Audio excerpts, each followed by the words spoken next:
Chapter 208. The boy listened quietly, and his dark eyes lit up.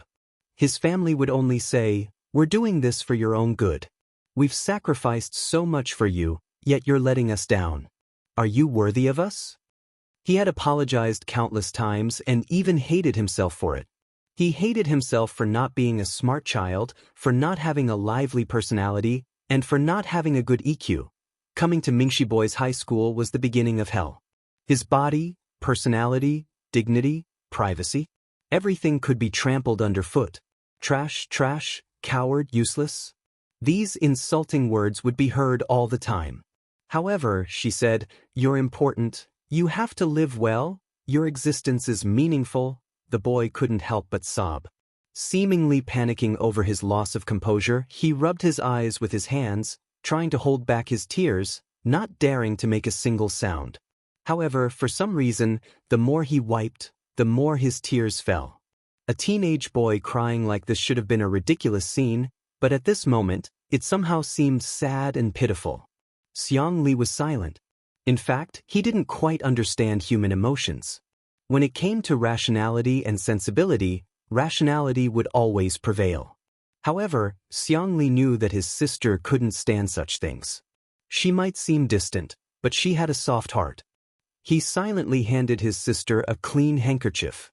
Xiang Yi froze for a moment before taking it. There seemed to be an invisible tacit understanding between the siblings. Even without words, they understood each other's feelings. Her brother wanted her to comfort others. Xiang Yi got up and gently patted the boy on the back. She said gently, "It's okay, you can cry."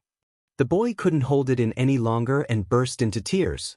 It was as if he had been venting his emotions for a long time. It was more like he was relieved of a heavy burden. He covered his face with the handkerchief and cried his heart out. The camera captured this scene from afar. Although the guests had turned off their microphones and couldn't hear clearly, their body movements had the function of conveying words. It was the most primitive and direct expression of emotions. "Damn it, something went into my eyes. Sigh, it'll be fine if you just cry it out. You don't even dare to cry. It's so sad, how should I put it? The vase fairy may have a lot of bad points, but she also has a good side. When she's gentle, she can be quite piercing." Seeing that Xiang Yi was coaxing the boy, Rong Huai, who was not far away, gnawed on his sixth bun. "It's amazing that you can cry. When he was in kindergarten, he cried very fiercely and would even roll on the ground." Suddenly, there was movement at the door. There were cries, shouts, and hurried footsteps. It was his parents who had rushed over after hearing the news. Some parents who didn't know what was going on hugged their children, and the whole family burst into tears. They had only heard that the management here was strict, so they had spent a lot of money to send their children here. After the children had been brainwashed, they did not dare to say anything at home, so they did not know that the children had suffered so much. There were also parents who anxiously asked the police at the scene, "Why did they close such a good school? Where are our children going if they're locked up? Did you misunderstand? The principal and the teachers are doing this for the good of the children. Do you know that there is severe corporal punishment in this school? But our children's grades have improved and they've become obedient. If you close the school, what if they become rebellious again?" Chapter 209. You can't just find fault with the child. Parents have the responsibility to educate him too. "We're so busy, how can we have the time to teach him? Please, don't close the school." Upon hearing their conversation, Rong Huai's eyes were full of disgust and he was so angry that he ate another bun. What an annoying adult. However, he habitually looked around, only to find that his parents were nowhere to be seen. He paused in his chewing and returned to being a frivolous prick. "It's all right. I don't need my parents that much anyway." The young man slowly ate one bun after another, as if he could fill the disappointment in his heart as long as he ate enough. A sharp-eyed parent saw Xiang Yi and stepped forward to criticize her. "Who told you to be a busybody? Do you think you're a judge who brought the production team here to uphold justice? Let me tell you, we don't need it at all. Now that the school is going to be closed, how are you going to compensate us for our losses?" Xiang Yi remained calm and waited for the other party to finish throwing a tantrum before saying leisurely, "I forgot to tell you that this program is a live stream." "Ah. She shrieked and cursed. Why didn't you say so earlier? The cameraman, old Zhang, deliberately moved the camera forward, scaring the other party so much that she quickly covered her face with her jacket. Old Zhang was speechless. You're so shameless, huh? I thought you weren't human. When it comes to sarcasm, you're still the boss. Shui answered the phone, and after hanging up he slowly adjusted his cuffs and asked Xiang Yi in a languid tone, Do you still lack a place to farm? I happen to have some spare cash, so I bought the land of this school. Shui glanced at the parents and said, Since the school is mine, why don't you plow it and plant vegetables there? Or raise pigs? The black pig meat from last time was quite fragrant. Xiang Yi was speechless. Buy land? To plant vegetables? Raise pigs? She thought about it for 2 seconds and actually felt quite happy about it. Why don't we build a little rabbit farm here? Xiang Li said gently, I'll contact the research institute and set up an experimental field for the newly cultivated Chinese medicine seeds here. With the endorsement of the research institute, this school could forget about opening. Xiang Yi's eyes lit up. As expected of her brother. Amazing! The parent who was covering his face with his coat was dumbfounded. Buying land and collaborating with a research institute. Who on earth were these people? Those suspected of corporal punishment were all taken away for investigation. The students gathered at the school gate and watched as the school gate slowly closed. However, the expressions of many people were still incomparably ugly. They were worried that the gate would reopen one day. Suddenly, a rumbling sound came from afar. It was unknown who had shouted, F***CK. But in an instant, it became a series of exclamations. Construction trucks, demolition machines, excavators. Countless vehicles drove over and honked their horns. Do. At the front of the excavator, Si Chuanbai, who was dressed in a suit and leather shoes, was expressionless. He looked like his heart was as still as water. Shui noticed him and smiled at him with her arms crossed. Si Chuanbai was speechless. He was a dignified manager. Not only was he ordered to buy land, but he also had to rent an excavator. It was too difficult. It was too difficult for him. Sheng Guang also drove over with his wife, Yin Jiangxue. The two of them were carrying a plaque that had just been written. The elegant and unrestrained semi-cursive handwriting was written, Little Rabbit Farm 2. Chapter 210. In the live stream. This is so exciting. F***CK, are they going to flatten the school? I've been holding it in for a long time, but I still can't help but cry. I just want to say that Sister E is awesome. Shui is awesome. 2 under 1 roof is awesome. There were no insults in the pop-up comments at this moment, only support.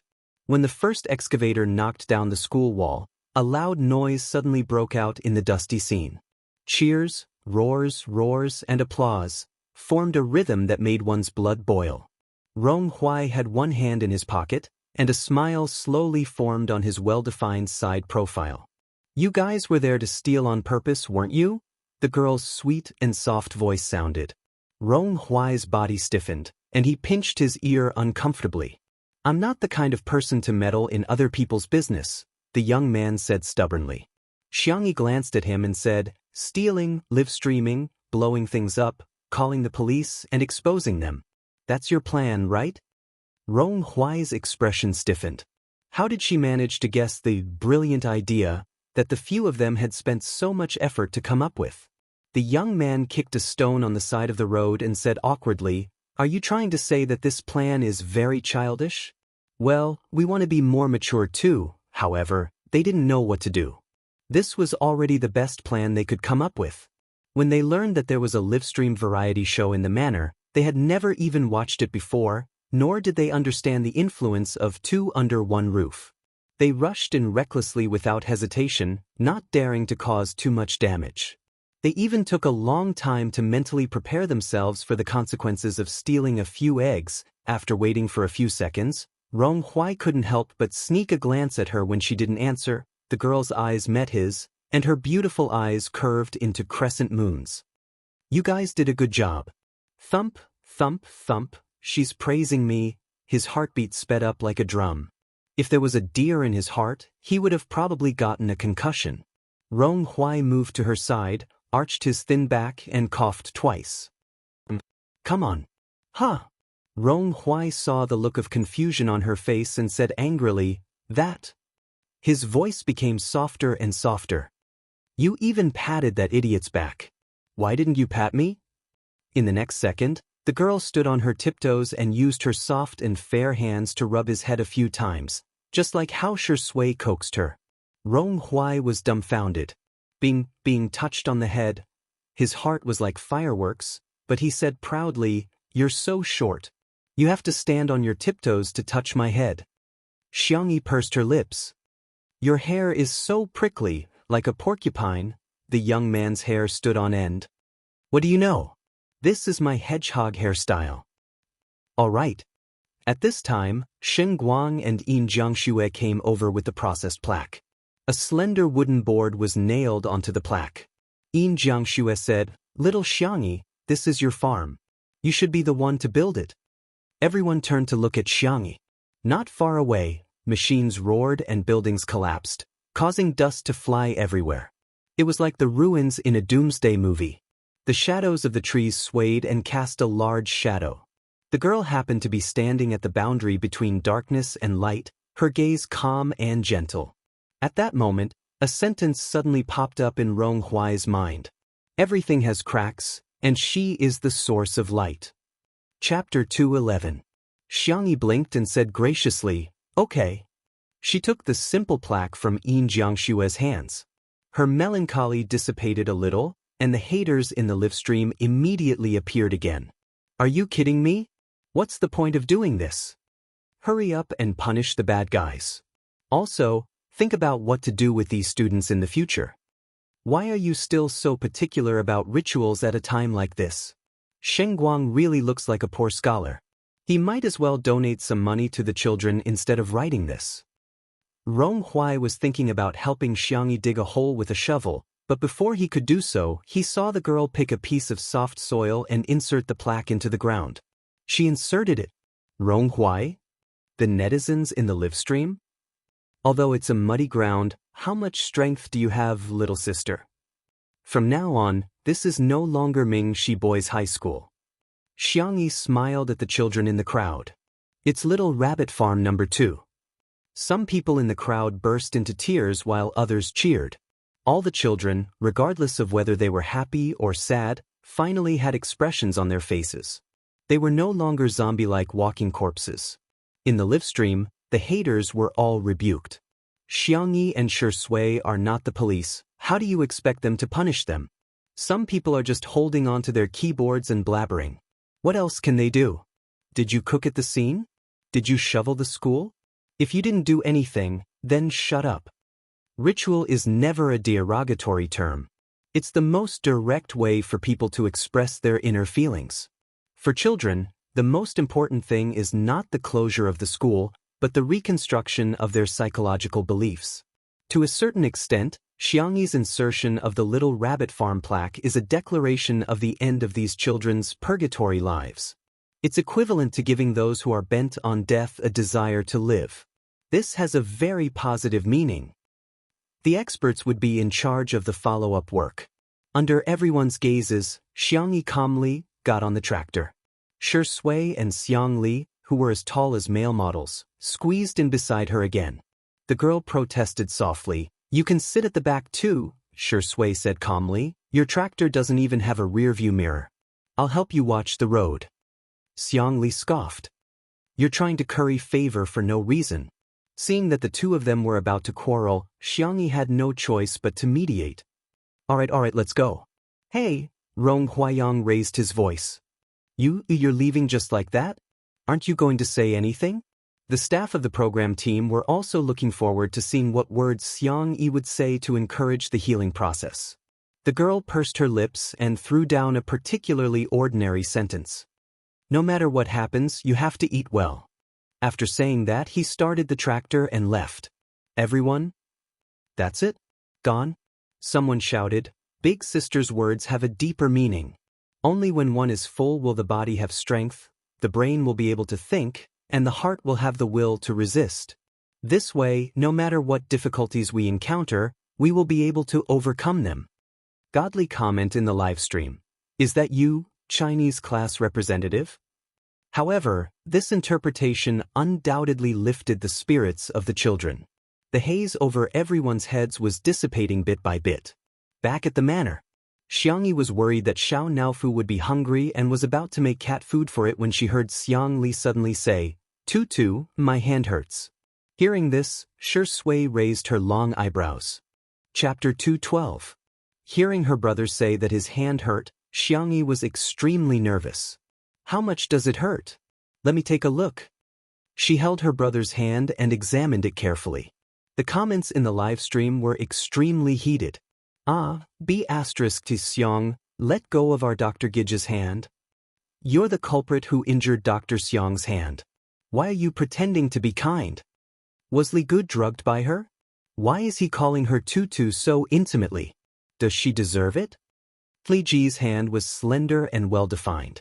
His skin was so fair that it was almost translucent. There were no external injuries on his hand. Xiang Yi pressed a few acupuncture points and asked him how he felt. Xiang Li said calmly, "It doesn't hurt that much. Maybe I'm just too tired. Then sit here and rest for a while. I'll bring the medicinal cuisine over. I'll give you a massage later." Xiang Yi hurried over and personally brought the medicinal cuisine to him. Xiang Li scooped up the soup with his right hand. With a loud clang, the spoon hit the edge of the bowl. Xiang Yi's heart clenched and she bit her lower lip worriedly. "My brother's hand, is that injured?" "I'll feed you?" she asked carefully. Xiang Li's eyelids drooped and the red mole at the end of his eye was faintly discernible. "It's okay, I'll just switch to my left hand." It could be said that he was a vivid portrayal of weakness and stubbornness. It was heartbreaking. Shi Sui was speechless. "Fine, I'm impressed by his acting skills." Xiangyi watched him eat the medicinal cuisine. She wiped his hand with a warm towel and gently massaged his wrist. Her technique was professional and she used just the right amount of strength. Xiang Li squinted his slender eyes in comfort. Xiangyi massaged him for more than 10 minutes. "Are you feeling better?" she asked. "I'm fine." Xiang Li's lips curled into a bitter smile. "I'm used to it." Xiangyi was even sadder. She swore in her heart that she would definitely cure her brother's hand. Suddenly, Xiao Naofu, who felt left out, came to protest. It jumped into Xiangyi's arms and patted her shoulder with its pink and white paws, as if accusing her of being a scumbag. "Meow meow meow." The baby tiger roared. Xiangyi said apologetically, "Wait a moment, I'll cook for you." Xiao Naofu rubbed against her collarbone, aggrieved. "Meow meow, Shi Sui. Very good, even this stupid cat came to join in the fun." Xiangyi went to the kitchen. Xiang Li raised his hand and scooped up Xiao Naofu onto his lap. The white kitten was a tiny ball, about the size of his palm. Xiao Naofu, who still didn't know much about its second brother, turned over innocently, revealing its little belly. It flicked its tail twice, waiting for this cultured and refined man to serve it. Unexpectedly, a dark light flashed behind the man's silver-rimmed glasses. "Male? If it's a little older, I'll send it for sterilization." "Xiao Naofu?" For once, Shi Sui agreed with him. "Let's pick an auspicious day." Xiao Naofu was so scared that its tail curled up, its cat eyes tearing up. "Woo, these two men are so scary." Xiang Li glanced at the luxurious 3-story cat villa not far away and frowned. "Extravagant and wasteful, a kitten sleeping in a shoe box will do." Shi Sui, "A delivery box will do too." The audience in the live stream almost died laughing.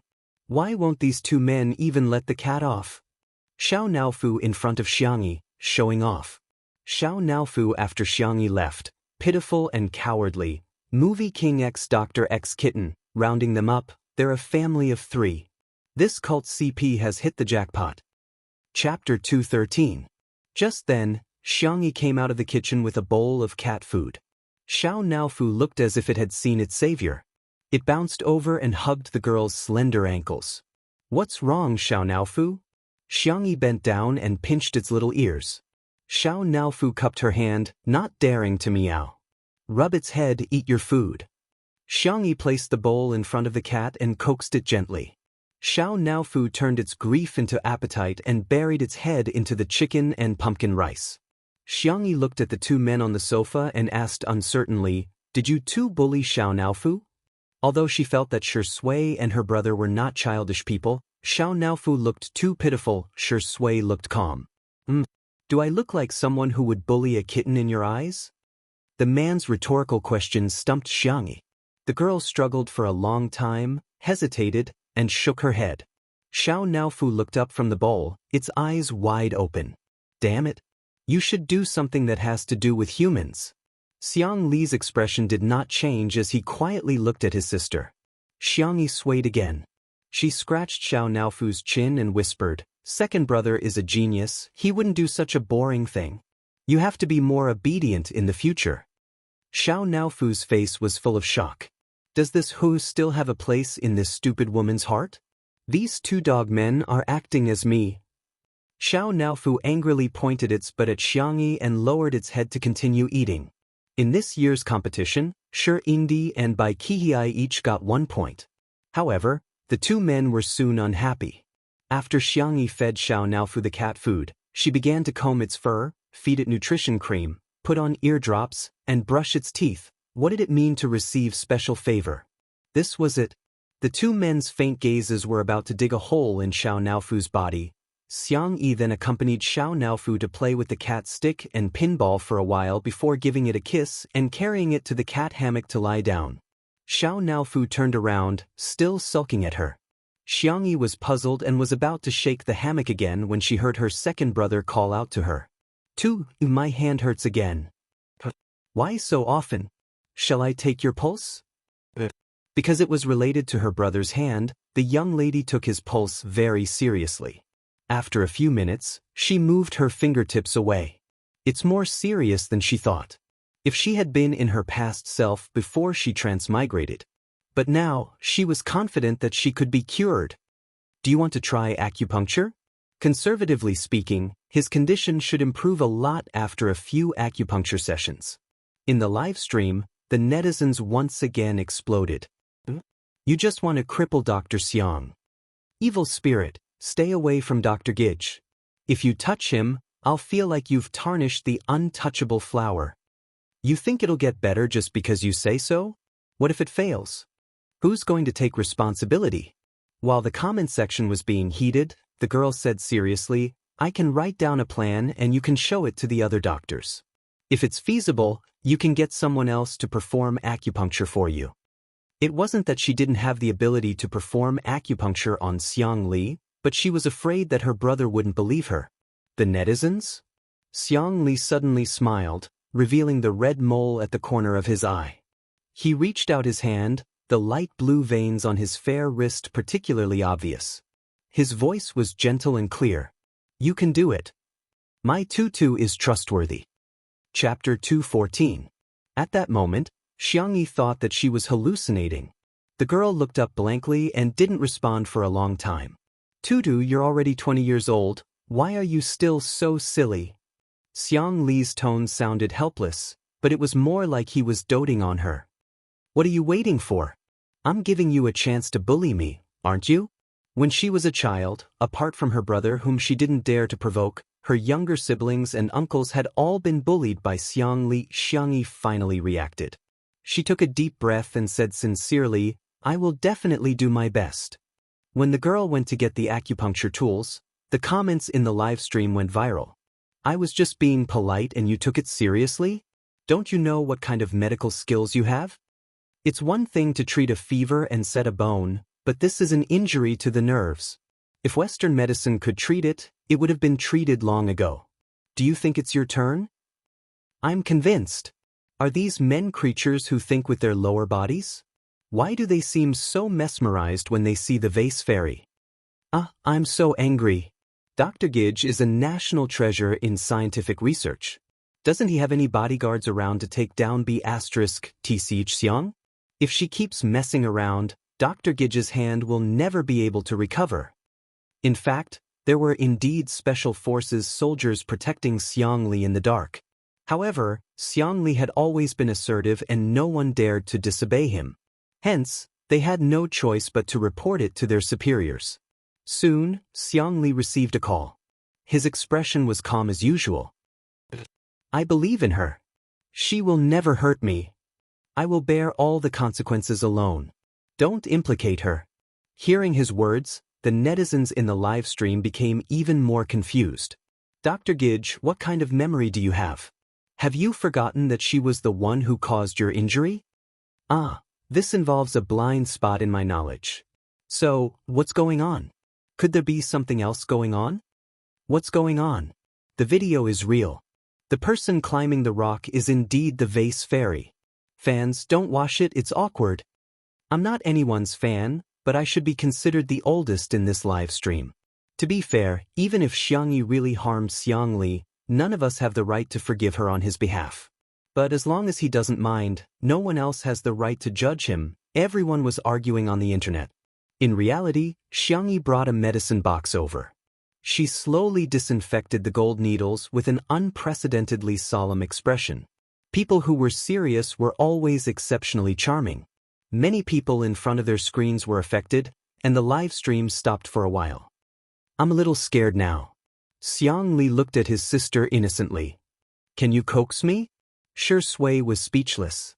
A person who dared to dissect a rabbit calmly at the age of 7 was now saying that he was scared? Only a fool would believe that. Xiangyi bit her lip. In fact, she was not very good at coaxing people. Other than making delicious food, all she could do was give out sweets. But there wasn't enough time to cook now, and second brother didn't like sweet things. She was a little anxious and subconsciously blurted out, Gidge, can you be scared later? The staff at the scene broke out in cold sweat. Sister E, we've only heard of eating later, but we've never heard of being scared later. Unexpectedly, Xiang Li's eyebrows relaxed into a smile. The gentle and refined man was obedient and cooperative. Okay, I'll try my best to wait. Everyone was speechless. Is that even possible? Xiangyi's face tensed up. Okay, I'm going to start then. Whoosh! The first needle accurately landed on the acupoint. Chapter 2:15. Then, the second and third needles. Depending on the acupoints, the depth of the needles varied. Some were quick, some were twisted, and some were flicked. Xiangyi was fully focused and deliberately slowed down. However, in the eyes of ordinary people, she was still too fast. Some netizens in the live stream began treating Xiangyi from afar. How can anyone remove acupoints so quickly? You should at least find the right acupoint before inserting the needle. Wow, has this female star Xiang watched too many TV dramas? And she's watching it on 2x speed? How can acupuncture be done so quickly in real life?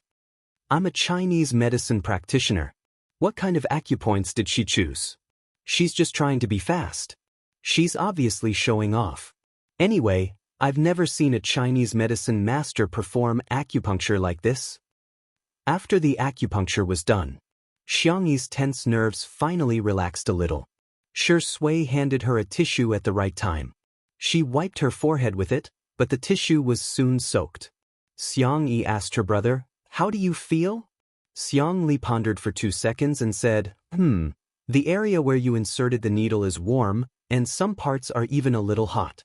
Apart from that, there's no other discomfort. After he was injured, he visited famous doctors all over the country, and the country had also invited local medical masters to treat him. However, it was only a little hot at most. It had never been as hot as it was now. It's normal to feel hot. Xiangyi heaved a sigh of relief. Since you don't feel dizzy, we'll leave the needle for 10 minutes. After the needle is removed, you should regain some feeling.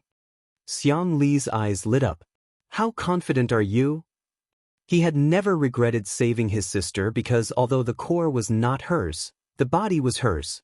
However, it would be a lie to say that he had no regrets. Xiang Li was such a proud person, yet he had become half-crippled in the field he was best at. He would also feel defeated and powerless. But now, Xiang Yi actually said that he could regain feeling in his hand. Even if it was just a little, he would be satisfied. Xiang Yi looked at him in confusion. Since I'm treating you, I'm 100% confident. She thought that her brother was disappointed because he could not fully recover, so she explained in a gentle voice, "Don't worry. Although you can only recover a little at a time, I promise that with the help of the prescription and moxibustion, your hand will be cured within 5 times. Let your senses completely recover." The girl's confident appearance seemed to glow. Xiang Li stared at her. After a long while, he slowly exhaled. "Okay, I will definitely cooperate with our tutu." The seemingly calm young doctor's heart was surging with waves. His hand could be healed. It wasn't a possibility, it was possible. He might have doubted the assurances of others. However, he believed his sister's words unconditionally. Little did she know that Xiangyi's words were too absolute, causing the netizens to be dissatisfied once again. The blogger who first revealed that Xiang Li was injured was furious and posted another long post. Frowny face noob baldy PhD. "I thought Xiangyi V you were just young and ignorant. I didn't expect you to be so vicious. Do you know how desperate Dr. X has been this year? He handed over his most prized research to someone else, not because he didn't want to continue, but because he couldn't do any more experiments. That was research that could win the Nobel Prize in medicine. He had given it to someone else just like that. What about you?" His brain was stupid, his personality was selfish, and his medical skills were full of showmanship and exaggeration. Now, he actually dared to say that he could definitely cure Dr. X? What do you think of the intelligence of a genius? What do you think of the efforts of the famous doctors in the country this year? It's not enough that you hurt Dr. X's body, now you want to destroy his will. Your actions are despicable. Your intentions are damning. Chapter 216. As soon as this Weibo post was posted, it caused a heated discussion. Well said, no wonder she's a PhD student. Being cultured is different. I only know how to call her an idiot. Oh my god, is the vase fairy lying to Dr. Xiang? How can she do that? I'm going to cry again.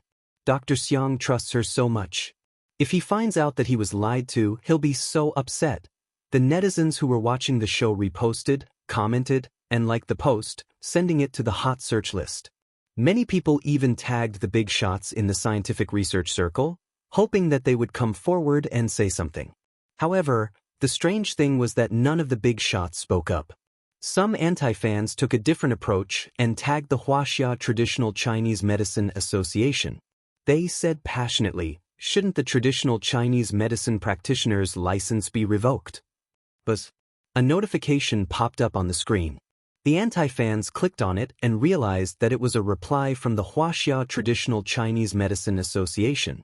Hello. May I ask who this genius doctor is? Where can I find her? I'm willing to reward you handsomely. The anti-fans were dumbfounded. What the hell? Official Weibo, have you been hacked? He hesitated for a moment before typing, "You don't have to thank me. She's a regular guest on a very popular live variety show called The Vase Fairy." After sending it out, he felt that something was amiss. After reading it several times, he finally reacted and hurriedly sent another message. Ahem, I'm sorry, I got used to calling her that. I almost thought that her surname was Vase. Her name is Xiangyi and her Weibo username is Xiangyi. A moment later, many traditional Chinese medicine masters in the country received a call from the president of the Traditional Chinese Medicine Association. An emergency online meeting was called. More than 10 minutes later, dozens of traditional Chinese medicine masters gathered in the online conference room of a certain software company. Every one of them was a big shot who could be called a divine doctor. The person who presided over the meeting was the president himself. He was already in his twilight years and had deep wrinkles on his face. He was hale and hearty, and his hair was black and lush. Many of the masters even secretly discussed whether the president wore a wig or used hair dye behind his back. I called this meeting mainly to show everyone this video. The president made a gesture and a young boy beside him played the video for him. His excited voice could still be heard. Grandpa, I've confirmed that this video is real. This young divine doctor is only 20 years old. Little miracle doctor? How could a 20-year-old be called a divine doctor? Many of the masters muttered in their hearts. When they were 20 years old, they were still being lectured by their masters. At this moment, the video was shared to everyone's screen. Everyone casually glanced at it and their attention was instantly attracted. The girl in the video was calm and indifferent. She seemed to have the help of the gods when she inserted the needles. She removed the acupoints, inserted the needles, operated the needles, retained the needles, and removed the needles. Every step was done by her. In the eyes of the layman, it was as if she was moving at twice the speed. But in the eyes of these masters of the apricot world, he was a genius. 10 minutes later, when the video ended, many people realized that they were holding their breaths unconsciously. Who is this little divine doctor's master? Where do you live? Someone couldn't hold back and took the lead to ask. This immediately caused the crowd to be dissatisfied. Old Sue, are you trying to poach people in front of me? Do you think the little divine doctor will take a fancy to your shabby clinic? Why don't you come to me and take me as your teacher? My hospital is big. All of you are ugly, but dream on. Let me put it this way, where does the little divine doctor live? I'll go to her house and accept her as my disciple. Chapter 217. Just as everyone was discussing excitedly, a voice suddenly rang out. Elder Jing, who was known as the poison doctor, sneered. Take in a disciple? You want to take her in, but does she want to? Her acupuncture skills are enough to be a master for many of you. The conference room fell into an eerie silence. Elder Jing was good at fighting poison with poison. However, his reputation as the poison doctor was spread because of his sharp tongue. Because of his eccentric personality and sharp tongue, he had offended many patients from rich and powerful families. There was a moment of silence. Elder Yun, who was good at food therapy, said gently, "The young lady's acupuncture skills are superb, but I can teach her food therapy." Elder Yun was very popular. As soon as he spoke, someone immediately agreed. Yes. I'm also very good at massaging. I can teach her. When it comes to cupping, if I claim to be second, who dares to claim to be first? The young lady's pulse reading is too slow. I'm afraid she's inexperienced. I can teach her how to look, listen, question, and feel the pulse. The conference room instantly became the time for the masters to show off. The president of the Chinese Medicine Association closed his eyes and rested. Now that traditional Chinese medicine was strongly impacted by Western medicine, the number of young people who were willing to learn traditional Chinese medicine was far less than Western medicine. After a long time, it was too difficult to find a good seedling. Medicine was like any other discipline. It needed geniuses. The young lady in the video displayed such a high level of acupuncture skills at the age of 20. Without a doubt, she was a genius. If they could nurture her carefully and gather the strengths of various schools, it would be a great thing to revitalize the medical industry. Thinking of this, the president coughed a few times and everyone immediately fell silent. My grandson said that she's recording a program. I'd like to invite a few of you to participate in her program and see if the young lady has any intention of becoming a disciple. Everyone instantly responded enthusiastically and expressed that they would choose them. At the Manor live broadcast site, Xiangyi put away the needles and tidied up the needles. Xiangli tried to move his right hand and a look of shock flashed past his eyes. He really could feel it. Originally, his hand could only do some simple actions, such as holding a book.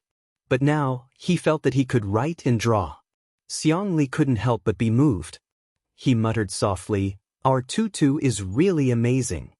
The netizens in the live broadcast room were speechless. It can't be? It's really effective? Could it be that Xiangyi wasn't messing around? Suddenly, there was movement at the door. A staff member came in and whispered a few words to Li Jianyu. A few seconds later, Li Jianyu said absent-mindedly, "Sister, please go to the door. The police are looking for you." The trolls started their business. "The police are here to arrest her." "Ah, I love it." The next second, Li Jianyu's voice spread throughout the live stream. "He said he's here to give you a silk banner." The haters? Xiangyi went to the entrance of the manor in confusion. A white and blue police car was parked outside the black iron gate. When the uniformed policeman saw Xiangyi, he saluted her and handed her a big red banner with a smile. There were a few big words written on it: frowny face, radiant angel, passionate citizen. "Thank you, Madam Xiangyi. You have contributed greatly to our investigation of the Mingxi boys' high school case. Xiangyi, other than the mobile little red flag she had when she was a student, she had never seen this before. Thank you. This is what I should do. The netizens in the live broadcast room were dumbfounded. They had only seen citizens giving silk banners to the police. So it was the other way around. This was really too amazing. Chapter 218. There was an uproar in the live stream. Official acknowledgement? What the F***CK? This isn't a script, is it? She's just an ordinary, warm-hearted citizen? Putting everything else aside, Li Tao, rational discussion, what's the standard of a female celebrity in the entertainment industry to receive a silk banner from the police? At this moment, countless haters were staring blankly at their keyboards with blank looks on their faces. How is she being criticized? How is she being criticized? This female celebrity, Xiangyi, is toxic? She's also a female celebrity, but she's either glamorous on the red carpet or taking street photos at the airport. Occasionally, there's even some love scandals. What about me? Gardening, cooking, catching pigs, sanxian, traditional Chinese medicine. She drove a tractor to send a child to school and actually saved the child's life. Come to think of it, I actually have some charisma? With this silk banner representing official acknowledgement, coupled with the fact that the acupuncture she had given Xiang Li was indeed effective, the comments section became much friendlier. Sob sob sob, I didn't dare to say anything, but I really couldn't take it anymore. Sister E is still a good child if she knows her mistakes and changes. E has indeed done something wrong, and will admit it even if you don't push us over the head. However, I hope you can see the good in her red heart. I'm really confused now. I feel like the current vase fairy is so different from before. It's like she's a completely different person. You're not the same person. I used to like watching the videos of vase fairies variety shows edited by the Up in the Ghost section. She's a variety star and has participated in many shows, but she's really a black hole in variety shows. Not only is she awkward, she also likes to cry, put on airs, and act like a big shot. But now, she's a completely different person. I'm starting to wonder if she has a twin now. Xiangyi returned to the living room with the silk banner. Shui chuckled. Do you want me to hang it up for you? Xiangyi was slightly embarrassed. No, let's put it away. I'll go check on Xiao Naofu, it's still ignoring me. Xiang Li, who was sitting by the floor-to-ceiling window, flipped through the pages of the book on his lap with his pale fingers and said calmly, male creatures can't be spoiled. Once they're spoiled, they'll be spoiled. The words male creature had a double meaning. Shui raised her eyebrows and looked at him from afar. Xiang Li looked over. Their gazes met in the air. Invisible electric currents crackled and exploded as they clashed secretly. The girl suddenly snorted. Is Xiao Naofu a boy? Shui, Xiang Li, the two of them looked at Xiangyi. The little girl was curiously lifting the kitten's furry tail. Suddenly, Shui clasped her wrist, and she could feel the warmth of his fingers. It's not good for you to take advantage of Xiao Naofu like this, right? Xiangyi explained in a low voice. No, I'm just curious. I want to see it off. Her milky white ears gradually turned red. She had never raised a cat, nor had she carefully studied Xiao Naofu's body. In addition, Xiao Naofu was her system when she was about to transmigrate, so its voice was a kind of androgynous mechanical voice. She had always assumed that Xiao Naofu was a girl. The corners of Shui's lips curled up slightly, and her peach blossom eyes narrowed lazily. So straightforward? That's not good. Xiao Naofu also wants to save face. In the live stream, am I the only one who thinks the wrong way? Sure, Indy is too flirtatious. He's successfully made me blush in front of the screen. I'm louder than a screaming chicken. No one can cover my mouth. DBQ Mom, I didn't become a scientist, but I became an expert today. Sisters, untimely occasion, I can. Chapter 219.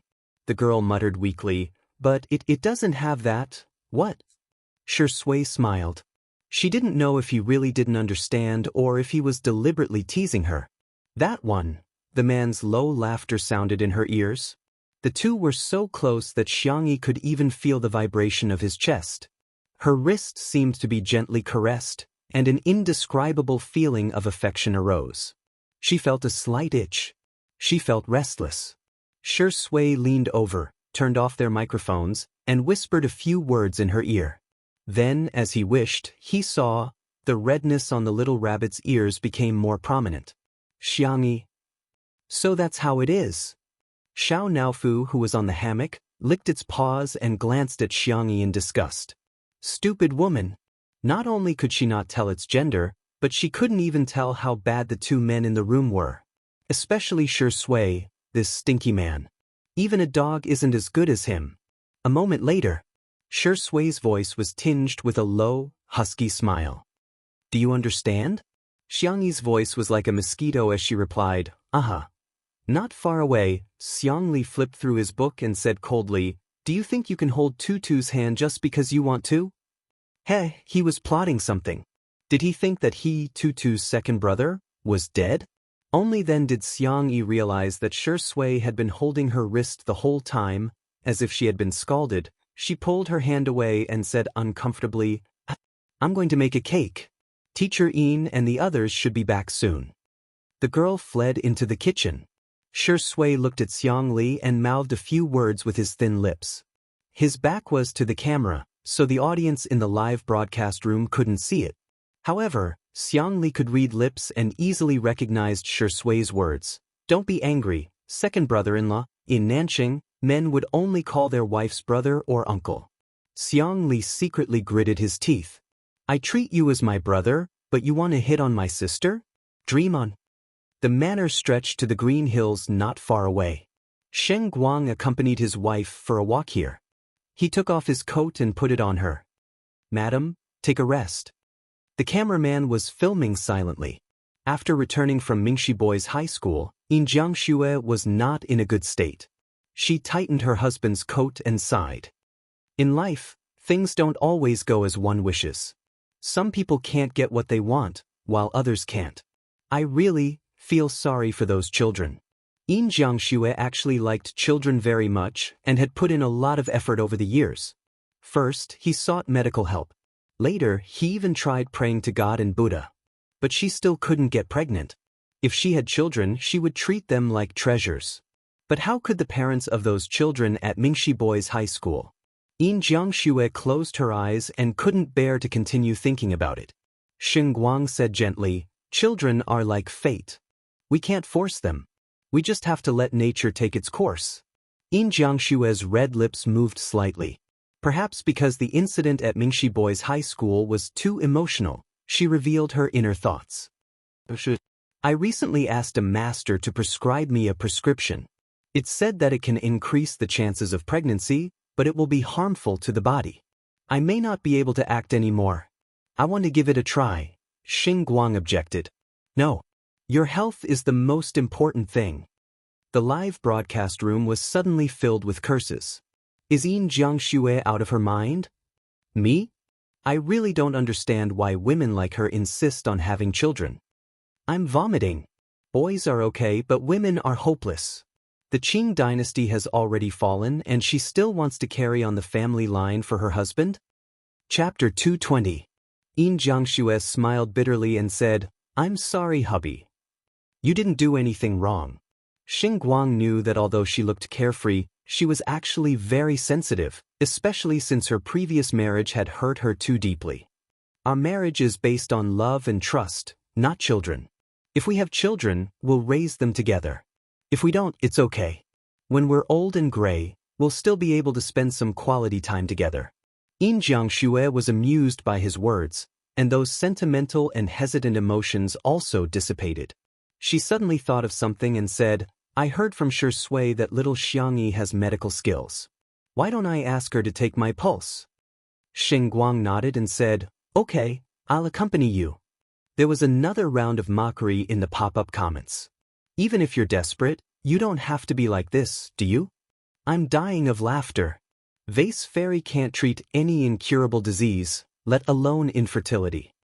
The female star of the Xiang family is full of brainwashing aura.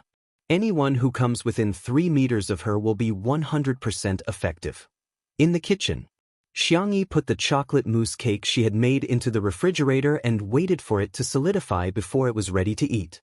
At the same time, there was a ding sound from the oven, indicating that the cupcakes she had made were ready. Xiangyi took out a plate and carefully decorated each with cream and cherries. She was done. She brought the cupcakes to the living room on a tray. Everyone else's cupcakes were of normal sweetness while Xiangyi's had a low-sugar flavor. Xiangli took a sip and a smile appeared on his face. As expected, Bunny still remembered his taste. "Wow, little Xiangyi, you made a cake." Yin Jiangxue, who had just returned from outside, saw the cake and her eyes lit up.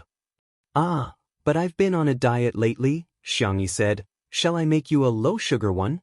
Yin Jiangxue waved her hand and said, No, I'll just take one bite." She picked up a cupcake and ate it. The fruit was fresh, the cream was dense, and the cake was sweet and fragrant.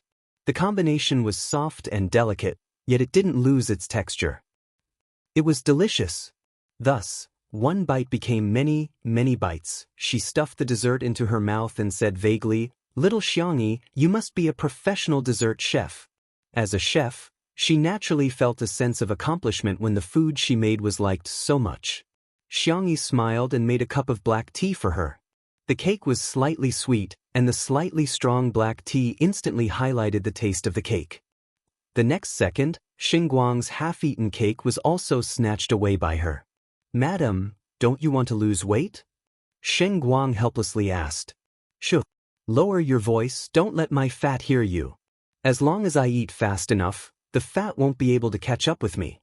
Xinguang, haha, Teacher Yin, you're definitely the king of 2 under 1 roof. Mr. Sheng's expression is so affectionate. He probably really likes Yin Jiangxue. Who wouldn't love such a beautiful and interesting Mama Yin? Her acting skills are so good too. TSK, so what if she's outstanding? She's still a divorcee who can't even give birth. There's an idiot comment in front, I suggest everyone report it. After eating 3 cupcakes, Yin Jiangxue finally stopped. She brushed her hair and pretended that nothing had happened. Xinguang reminded her, "By the way, didn't you say that you wanted Miss Xiang to take your pulse?" "Ah yes." Yin Jiangxue looked at Xiangyi with anticipation in her eyes. "Little Xiangyi, can you take my pulse?" Chapter 221. Xiangyi said, "Of course, are you feeling unwell?" Yin Jiangxue did not hesitate and said generously, "I want to ask if there's still a possibility of me getting pregnant." Xiangyi nodded slightly. "Please give me your left hand." Yin Jiangxue stretched out her hand and placed it in front of Xiangyi nervously. About 2 minutes later, the girl said gently, "Please give me your right hand." Pulse diagnosis was one of the looking, listening, asking, and feeling methods. It was said that a man's left hand was the woman's right hand, but in fact, it was more comprehensive and accurate to take the pulse of both hands. After taking the pulse, Xiangyi frowned slightly and did not speak for the time being. Seeing her reaction, Yin Jiangxue's heart skipped a beat. However, although she was disappointed, she still turned to Xiangyi. "I'm fine, you don't have to say anything to comfort me. I know I'm not fated to have children in this life." Xinguang hugged her shoulders and patted her gently. Xiangyi looked up in surprise. "Miss Yin, you've misunderstood. I'm thinking about which prescription to choose." She had once traveled through a world. In order to help the female lead of that world ascend to the position of empress, Xiangyi worked hard to study medicine and became the first female imperial physician. She was best at gynecology. However, if she was too good at it, it would also be troublesome. Just like how a straight-A student could write down the standard answer quickly, but sometimes, a genius student would struggle with which one to write down. Yin Jiangxue was overjoyed. "Do you mean that I can still get pregnant?" "I'll give it a try." Xiangyi gave the most conservative answer. "There's about a 90% chance, but you'll need to cooperate with me to nurse your body." 90%? Yin Jiangxue could not believe it. The doctors she had seen before all said that the chances were slim. The most optimistic one, which gave the greatest possibility, was only 10 to 20%. The girl took a pen and paper and wrote down the prescription. She folded it and handed it to her. I'll prepare a medicinal diet and recipe for you later. If you're still worried, you can take the prescription to the experts. After confirming that there's no problem, you can take the prescription. Yin Jiangxue felt as if she had received a treasure and thanked her profusely. Thank you. Thank you, little Xiangyi. I will definitely do as you say. Some of the viewers watching the live stream were genuinely happy for Yin Jiangxue, while others were jealous. What kind of prescription is this? Is there only 4 words written on it? Drink more hot water? Vase Fairy, please go read some tactful chicken soup novels.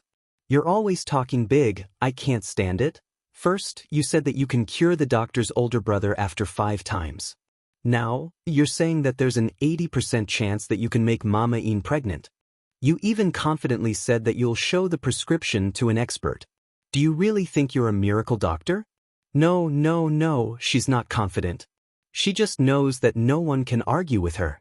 How could Dr. Xiang and teacher Yin have anything to do with her after leaving the show? She did it on purpose because she felt that it wouldn't be good for them to fall out with her. TSK, it would be great if they could hire an expert to do it until now. They would definitely smash the Vase Fairy's face. As soon as this bullet screen floated past, another staff member came in and whispered a few words to Li Jinyu in a hurry. This time, not only was Li Jinyu in a trance, he was also confused on the spot. It can't be, right? It can't be, right? The president of the Huaxia Chinese Medicine Association, along with several big shots of Chinese medicine, begged to appear on their variety show. The reason was, his eyes focused on Xiangyi. He swallowed his saliva and said into the microphone, Sister, someone is looking for you again. I think it's a few old grandpas. Chapter 222. At the entrance of the manor, Xiangyi didn't know any of the old men in front of her. She politely greeted, Hello, Grandpa, are you looking for me? That's right.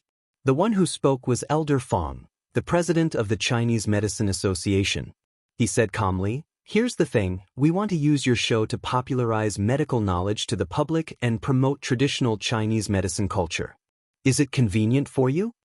Xiangyi looked at Li Jinyu and said, Director Li, of course. It's our honor. Li Jinyu, who was behind the camera, said while wiping his sweat profusely. He knew the identities of the 3 big shots. Elder Fong, the president of the Chinese Medicine Association, Elder Yun, the heir of Huichun Hall Medical Hall, Elder Jing, the chief master of Jishir Hall Medical Hall. If the 3 of them were to appear in Xianxia novels, they would definitely be the immortals hidden in the protagonist's ring. It was no exaggeration to say that they were medical experts that many rich and powerful families couldn't afford to hire. Yet, they were now going to appear on 2 Under One Roof, an online live variety show to spread medical knowledge. How was this using a sledgehammer to kill a chicken?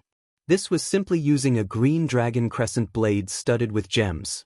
This way, please. Xiangyi led the way in front and couldn't help but take a few more glances at Elder Yun.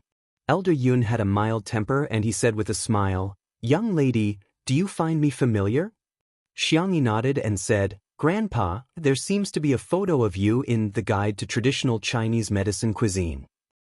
You've actually read the book I wrote? Elder Yun's eyes lit up with joy. Are you interested in diet therapy? At the mention of the past, the young lady was a little embarrassed. Actually, I read it as a recipe book. At that time, I was just learning medicine from my grandfather. Every day, I was either memorizing the names of herbs or prescriptions. I felt that it was too boring, so I cooked according to your book. My favorite food is your American ginseng double snow lean meat soup. It tastes especially good with some candied dates. Elder Yun smiled and didn't forget to give Elder Fong and Elder Jing a smug look. This disciple of mine is mine. Elder Fong was unperturbed. He stroked his beard and looked like an otherworldly expert. Elder Jing snorted in disdain. You've published a few books. Other than the Guide to Medicinal Cuisine that's a bestseller, the other books are all slow-selling. Which publisher doesn't cry when they see you? Elder Yun. In addition to diet therapy, he also studied other aspects of traditional Chinese medicine. The books he wrote were profound and complicated, and he liked to quote ancient Chinese. Not only did he require the reader to have outstanding medical skills, but he also had to keep up with the literacy level. Otherwise, they wouldn't be able to understand what he wrote. As a result, most of his books didn't sell well. Elder Yun faintly smiled. I heard that you were poisoned when you tried medicinal herbs a few days ago? I'm afraid you're the current Shenong, Li Shizhen of Nanqing. Elder Jing. He flew into a rage out of humiliation. That's a foreign herb. I've never seen it before, so I was careless and fell for it. The live stream became a sea of joy. I found out.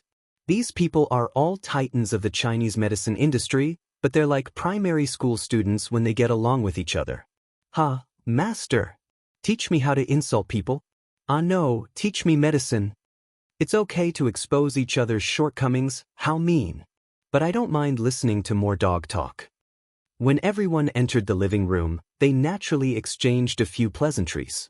Yin Jiangshua's eyes lit up when she heard their true identities, but then slowly dimmed. How could such a big shot make a move so easily? Chapter 223. She had been looking for famous doctors all these years and had seen the fickleness of the world. She had met doctors who were benevolent, doctors who were only after money, and even scammers who weren't good at medicine. The more skilled a master was, the more difficult it was for ordinary people to make an appointment with him. She sighed and decided to let nature take its course. It would be great if she could get a few masters to treat her. If they couldn't, then they didn't owe her anything. Xiangyi took out a tea set that her third brother had given her. Xiang Qi had good taste, so the tea set he had chosen was simple and beautiful. It was pleasing to the eye just by looking at it. She warmed the cup, washed the tea, and made the tea. The young girl's actions were natural and elegant. Elder Fong and the others tasted the tea and looked at Xiangyi with even more affection. It was as if they were looking at their own disciple. Elder Jing couldn't wait to ask, "Young girl, who did you learn your medical skills from?" Xiangyi answered honestly, "My grandfather." Xiangyin? Elder Jing frowned. He's quite good at medicine. He had Xiangyin as his WeChat friend, but that old man always liked to show off how cute his little granddaughter was. It was very annoying, so he had blocked Xiangyin a few years ago. Now that he thought about it, he regretted it so much. He had missed such a good seedling. Elder Yun took a sip of tea and said, "It's rare to hear you praise someone. I thought you were too short of vocabulary and had never learned any commendatory words." Elder Jing retorted, "Commendatory words are used to praise people." Elder Yun was speechless. Seeing that the two old friends were about to quarrel again, Elder Fong rubbed his forehead and said, "All right, don't forget about business." The two old men instantly shut their mouths and stared at Xiangyi with burning eyes. The young girl instinctively shrank behind her brother. Xiangli lowered his eyes and drank the tea. The corners of his mouth curled up slightly. However, Shi Sui seemed to have seen through something. He pushed his glasses up his nose bridge and asked with a smile, "How are you going to popularize medical knowledge?" "Our program team will cooperate fully." Elder Fong said faintly, "If we were to talk purely about theory, it would be too boring. I'm sure the young people in front of the screen wouldn't like to hear us talk about yin and yang, the 5 elements, evil energy, and cold energy. Therefore, we're going to use practical methods to convey it. Is there anyone present who is unwell? For example, excessive internal heat, cold, headaches, and so on." At first, no one dared to say anything out of fear of their identities. For a moment, the atmosphere was somewhat cold. Li Jinyu was the first to raise his hand. "I've been suffering from an oral ulcer recently. Can it be treated?" Elder Yun suggested that they eat more pears, loquats, tomatoes, and other fruits and vegetables. Elder Jing suggested that they could use gentian laugan decoction or buplurum decoction. Elder Fong, on the other hand, gave a detailed explanation, from the cause of the disease to the symptoms to how to treat the symptoms. His explanation was easy to understand and fascinating. With Li Jinyu taking the lead, the other staff members also raised their hands. Yin Jiangshue was a little hesitant. What if she caused the masters to be flamed by the netizens? That was not what she wanted to see. Sheng Guang held her hand. "Madam, why don't we show the prescriptions to the masters?" Yin Jiangshue heaved a sigh of relief. "That's good too. If the masters approved of Xiangyi's prescription, she could just follow the prescription." Thinking of this, Yin Jiangshue handed over a prescription. Because it was folded and the paper was similar, she didn't realize that she was handing over the prescription that the doctor had given her. Chapter 224. Old Master Fong took the prescription from her. The three of them first took Yin Jiangshue's pulse, after which Old Master Fong opened the prescription and took a few glances at it. His brows furrowed. It was obvious that this prescription wasn't written by a young lady. He passed the prescription to Old Master Yun. Yin Jiangshue asked uneasily, "Old Master Fong, is it because of my body?" After reading it, Old Master Yun had a similar reaction and passed it to Old Master Jing, who was the most proficient in pharmacology. The more Old Master Jing looked at it, the angrier he got. He had a bad temper to begin with and slammed the table, causing the tea to splash all over the table. Nonsense! What kind of lousy prescription is this? It looks like a pile of expensive supplements, but it's actually just a pile. It's fine if it's just a temporary solution, but this prescription is also extremely harmful to the body. If you take it for a long time, not only will it be impossible for you to get pregnant, even your internal organs and meridians will be affected. No, this kind of person doesn't deserve to be a doctor. Yin Jiangshue's face turned pale. So, it's still impossible for me to get pregnant. The netizens in the live stream were furious. Wasn't this prescription written by Vase Fairy?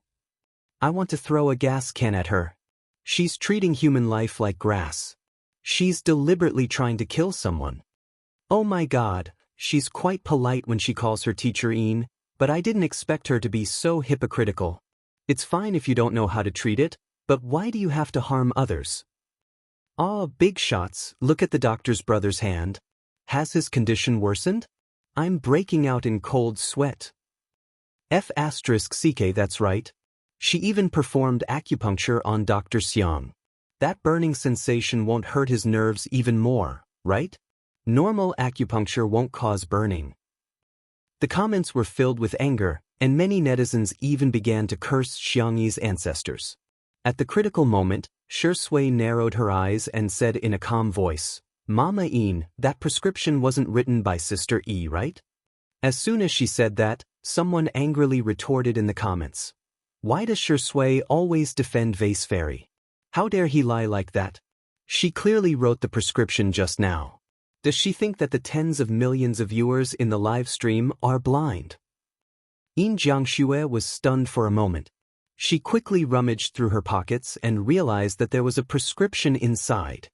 Her mind was blown, and it took her a few seconds to calm herself down. She opened it and was filled with apologies. "I'm sorry, this is the prescription that little Xiangyi gave me. I'll have to trouble you guys." Oh? The little miracle-working doctor opened it? Elder Jing was the first to snatch it over and looked at it carefully. The more he looked, the brighter his eyes became. It could be called a good prescription. However, if he were to perfect the formula, it would be even more perfect. Elder Yun couldn't wait any longer. "Let me see." Elder Jing turned around childishly. "No." This was his future disciple, and he should be the one giving pointers. Elder Yun complained to Elder Fong, "President, look at him. How can he be so domineering?" Elder Fong was also a little speechless. He coughed lightly, indicating that Elder Jing should not go overboard.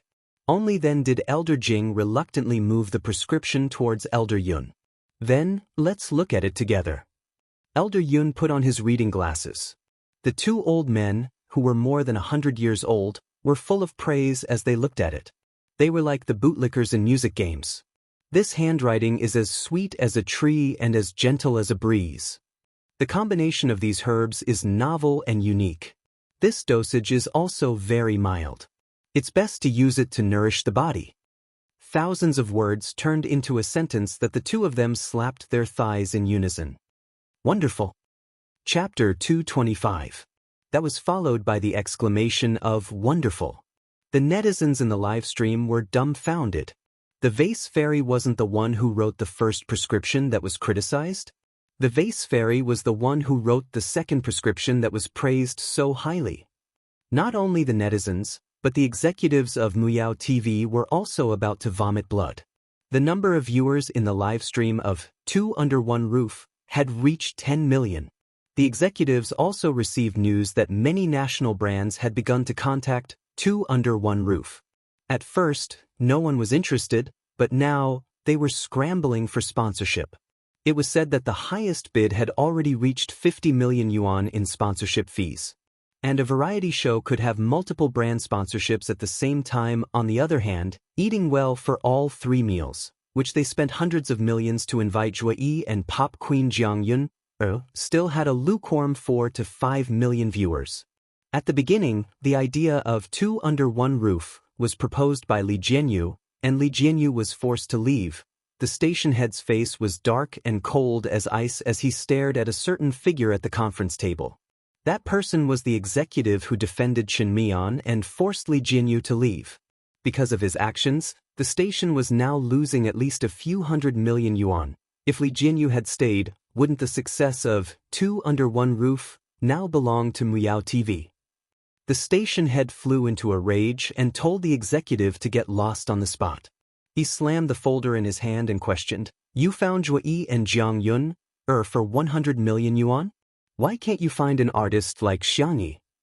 Isn't it just cooking, musical instruments, and Chinese medicine?" The deputy director sneered. "Then why don't you tell me how to find one? These things aren't something that can be learned in a day or two. Culinary skills are fine, but at the same time, musical instruments are rare. If you include Chinese medicine, aren't you just making things difficult for me? Even if we do find her, do you think that person will have the same conditions as the Xiangyi family's manor? Can there be a high-tech farm that creates jobs for farmers like Little Rabbit Farm? Okay, let's say there is. But who can invite a famous director, an esports god, a designer who won the Muse Award, a popular boy band, a national treasure doctor, and a divine doctor at the same time? If you can do it, why don't you do it?" A series of questions caused the scene to be deathly silent like cicadas in winter. Is this woman crazy?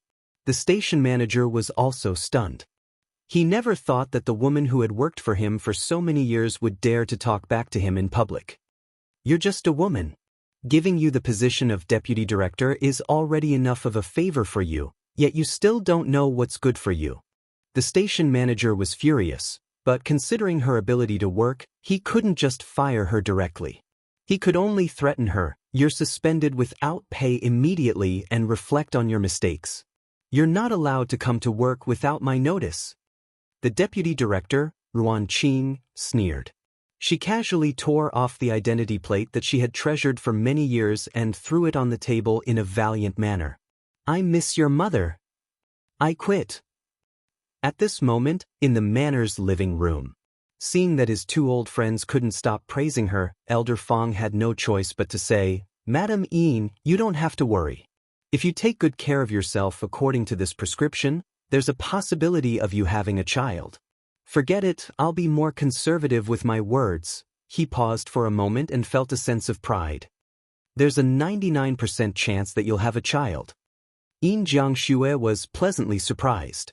She sobbed and covered her face with her hands, crying tears of joy. Chapter 226. Sheng Guang was also a little moved. He raised his hand and hugged her. "Darling, that's great. You can finally fulfill your wish." Looking at the loving couple, everyone felt happy for them from the bottom of their hearts. In the live stream, "I'm not listening, I don't believe it, I don't believe it. What the F***CK? Vase Fairy's medical skills are so brilliant. She should be really amazing. After all, these people are all giants in the Chinese medicine industry. I'm just curious how the program team managed to invite them." Li Jinyu happened to catch a glimpse of that comment and thought to himself, "I really didn't invite them. The big shots are the ones who came willingly. They don't even need to pay for their appearance." It turns out that pies can come one after another. Dr. Xiang, who doesn't need money, the big shots of Chinese medicine who don't need money, and Hades, who is paying for it. He was overjoyed and he was grinning from ear to ear. Elder Fong and the other 2 slightly modified Xiangyi's prescription. Xiang Yi also discussed with them the follow-up diet and recuperation plans. She had the strength to begin with, and she was also humble. One was willing to learn and the other 3 were willing to teach. In the blink of an eye, they had been discussing for more than half an hour. Xiangyi benefited a lot, and the three masters also thought that the ideas she came up with were good. They were full of praise for her. By the way, masters, since you're all here, why don't you take a look at Dr. Xiang's hand? Li Jinyu suggested. He thought that with these masters around, they might be able to help Dr. Xiang's hand heal faster. The three of them naturally had no objections. Xiang Li was also very cooperative. They finished taking his pulse. Elder Jing was the first to speak. If I were to treat him, I would use the method of fighting poison with poison to stimulate him. Although I can guarantee that he will regain some feeling in his hand, I'm afraid there will be other sequelae. Elder Yun said, I'm the opposite of him. The method I can think of is too gentle, but it will take too long. You're in the scientific research field and time is too precious. I'm afraid you can't afford to delay. Elder Fong pondered for a long time before stroking his beard. This world still belongs to the young after all. This acupuncture technique is something that old people like us can't think of. Even if we can think of it, we wouldn't dare to use it carelessly. I've heard of little Xiang's hand injury before. Previously, the descendants of the 9 needles of the divine in our country had also thought of using acupuncture to treat him. However, he was already old and was afraid that his hand would be unstable. The younger generation wouldn't be able to take over, so they didn't dare to do it and delayed it for a long time. Elder Fong spoke at a leisurely pace, like a kind grandpa telling a story. Everyone listened attentively. In the end, he suddenly changed the topic. Now that I think about it, it's actually a good thing. Because my little disciple's acupuncture technique is even better. It was even more ingenious. Moreover, it would solve the root cause. It's even more effective. Everyone? What the hell? Elder Fong, did you receive money to advertise? Elder Yun and Elder Jing. I thought you were the most honorable, but I didn't expect you to be the most shameless. Elder Yun said angrily, when did little Xiangyi become your disciple? He's obviously my disciple. Elder Jing was even more direct as he scolded, you two old fogies, stop flattering yourselves. This is the disciple I've taken a liking to. Let me tell you, don't even think about snatching her from me. The three of them quarreled more and more fiercely. The two old grandpas who were almost 200 years old were about to fight. Xiangyi, she was quite confused. The netizens in the live stream were not only dumbfounded, but they were also stunned. Someone guessed weakly, are these three masters here to take in Xiangyi as their disciple? Chapter 227. Someone was dumbfounded. I thought that men would only fight over Xiangyi. I never expected that one day they would fight to take her in as their disciple. Someone even commented on the front line. F***CK. The Huaxia Traditional Chinese Medicine Association posted on Weibo that there were more than a dozen traditional Chinese medicine masters who were late because they couldn't get tickets for the high-speed rail. These masters are all here to take Xiangyi in as their disciple. One of the masters even publicly said that Elder Fong and the other two got a huge advantage because they were from Nanqing. The netizens were speechless. They never expected such a reversal.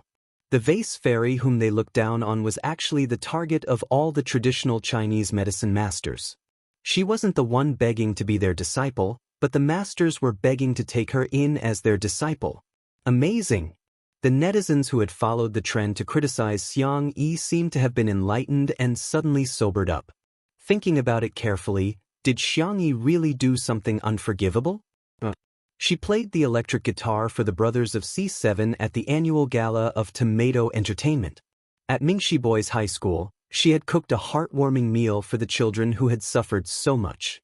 She had even uprooted the prison that was the source of all evil. She performed acupuncture on Xiang Li and wrote a prescription for Yin Jiangxue. She was so tired that the sweat on her forehead could soak the tissue paper. Looking back at the negative comments that they had posted, these people suddenly felt a little upset. She seemed, not only did she not do anything outrageous, she was actually a nice girl. However, there were also people who couldn't forgive her, especially the blogger, Noob Baldy PhD, who posted on Weibo. Xiangyi V, have you apologized to Dr. Xiang today?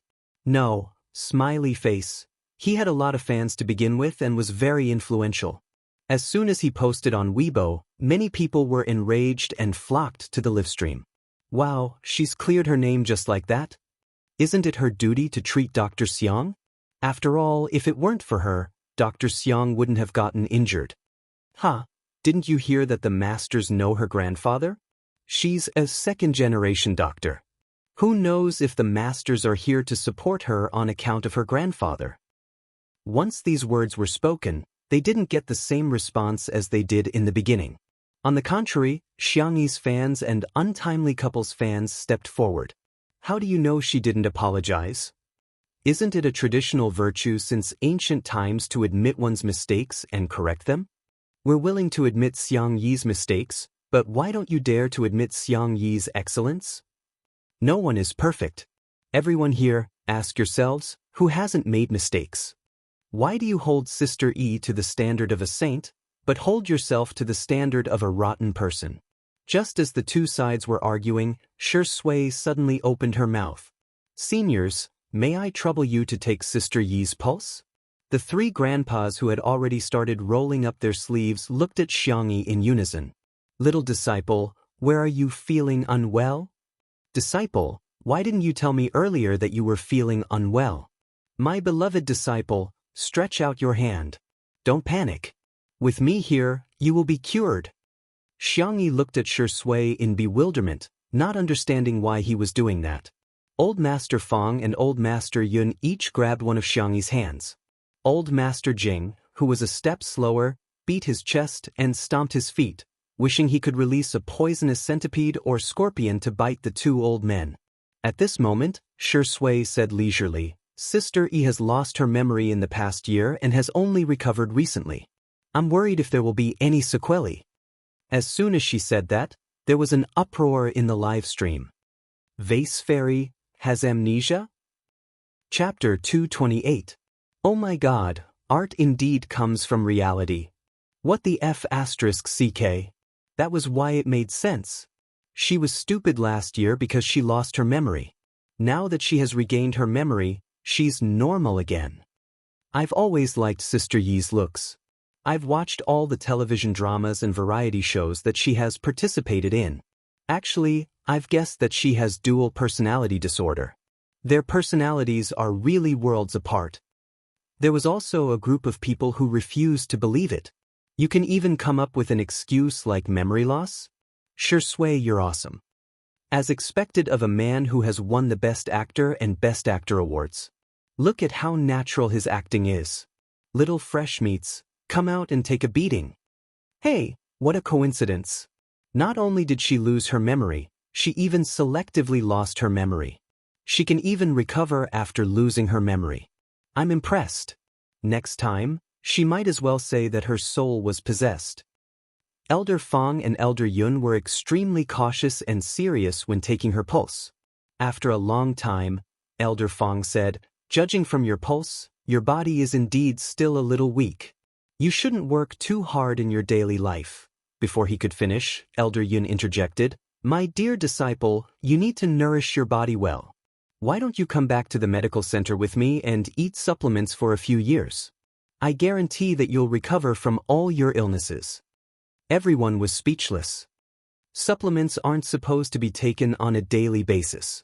Since when are they supposed to be taken on a yearly basis? Also, isn't it too natural for you to call me your beloved disciple? Elder Jing was displeased. Who are you looking down on? Our family may lack everything, but we don't lack good food for our little girls. My dear disciple, come with me. You'll have plenty of ginseng, bird's nest, and snow lotus. Elder Fong stroked his beard, looking otherworldly and otherworldly. However, he was extremely shameless. Disciple, since Grandpa Jing and Grandpa Yun are so enthusiastic, go to their house for 3 meals a day. After that, come back to me to learn medicine. If you can pack some 100-year-old ginseng or something for me after eating, that would be even better. Elder Jing was speechless. Elder Yun was speechless. Damn it. Why don't we order takeout for you? Xiangyi was speechless. If she didn't know how to take her own pulse, she would have thought that she was weak and on the verge of death. His body had been tormented. At most, he would be a little malnourished. After adjusting his daily routine and supplementing his diet, he would be able to recover in a month. Netizens. Is it okay to use supplements to abduct Sister E online? Haha, I love it when these old men argue with each other. They're probably the worst of friends. I suddenly realized that the choice is in Xiangyi's hands. There are so many Chinese medicine masters for her to choose from like cabbages. I'm so jealous. Hee, a weak body doesn't prove that you've lost your memory. No matter how amazing Chinese medicine is, it can't reverse time and reverse memory loss. So at this moment, Xiangli pulled out a black-covered notebook from his backpack. The netizens in the live stream were very curious. Is the notebook of a big shot like the doctor's brother full of scientific research secrets? The next second, he opened his notebook and took out a few pieces of folded A4 paper from it. He asked politely, "Sir, I'm sorry. This is Tutu's medical record. Can it be used as a reference?" Netizens? Why would a scientific researcher, who was a national treasure, carry the medical records of a female artist in the entertainment industry with him? Following his movements, an ID photo fell out of the notebook. The camera happened to capture the photo. A young girl with 2 ponytails and no makeup was smiling sweetly at the camera. Damn it, why does this woman look exactly like Xiangyi? Chapter 229. Apart from Shi Sui, no one else at the scene noticed this little episode. Xiangli calmly picked up the ID photo and put it back into his notebook as if nothing had happened. The netizens watching the live stream were extremely excited. Does Xiangli fancy Xiangyi? I think Xiangli doesn't look at Sister E the way a man looks at a woman. Instead, it's the way a brother looks at his sister. Speaking of that, I, a fan of the untimely couple, can't help but say that Shi Sui is staring at his wife like a maniac today. The 3 masters studied Xiangyi's medical record. Amnesia is a disease caused by trauma to the brain. One's consciousness, memory, identity, or normal integration with the environment are all damaged. Old Mr. Fong frowned and said, "At present, there are no clear treatment measures for amnesia, and acupuncture therapy is not very mature either." Old Mr. Fong continued, "However, since she can recover, it means that her condition is improving. She just has to pay more attention in the future and slowly recuperate." With the medical record as evidence and old Mr. Fong's statement, the public opinion in the live stream was completely reversed. So it's because of amnesia? It's been so hard on Xiangyi. She's taking the blame for herself. No wonder her personality is so different. When she lost her memory previously, she was really annoying. Now that she has regained her memory, she's quite adorable. Many netizens had accepted the fact that Xiangyi had lost her memory for a year. However, there were also some who couldn't accept it. They've really put in a lot of effort to clear Vase Fairy's name. Even if she has amnesia, she's still the same person. It means that she's just pretending to be gentle on the surface. She's subconsciously AB***. TSK, after a murderer kills someone, can he also say that he killed someone because he lost his memory and shouldn't be responsible for it now that he's awake? In the manner, Xiangli naturally put his arm around Xiangyi's shoulder and thanked old Mr. Fong and the others. "Thank you so much, seniors." Xiangyi twisted her neck stiffly and looked at him in disbelief. Xiangli suddenly flicked her forehead and said, "I'm sorry, it's my fault." Why is Xiangli apologizing to me? It's my uselessness that caused our Tutu to be misunderstood. If I was a little stronger, I wouldn't have hurt my hand. Xiangyi panicked.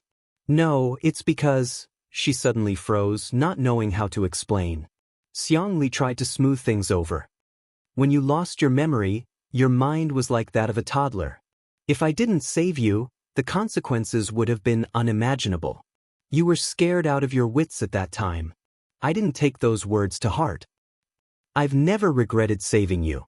Everything was a rational choice. I hope you won't blame yourself for it. It's just a hand. It's not as important as your life.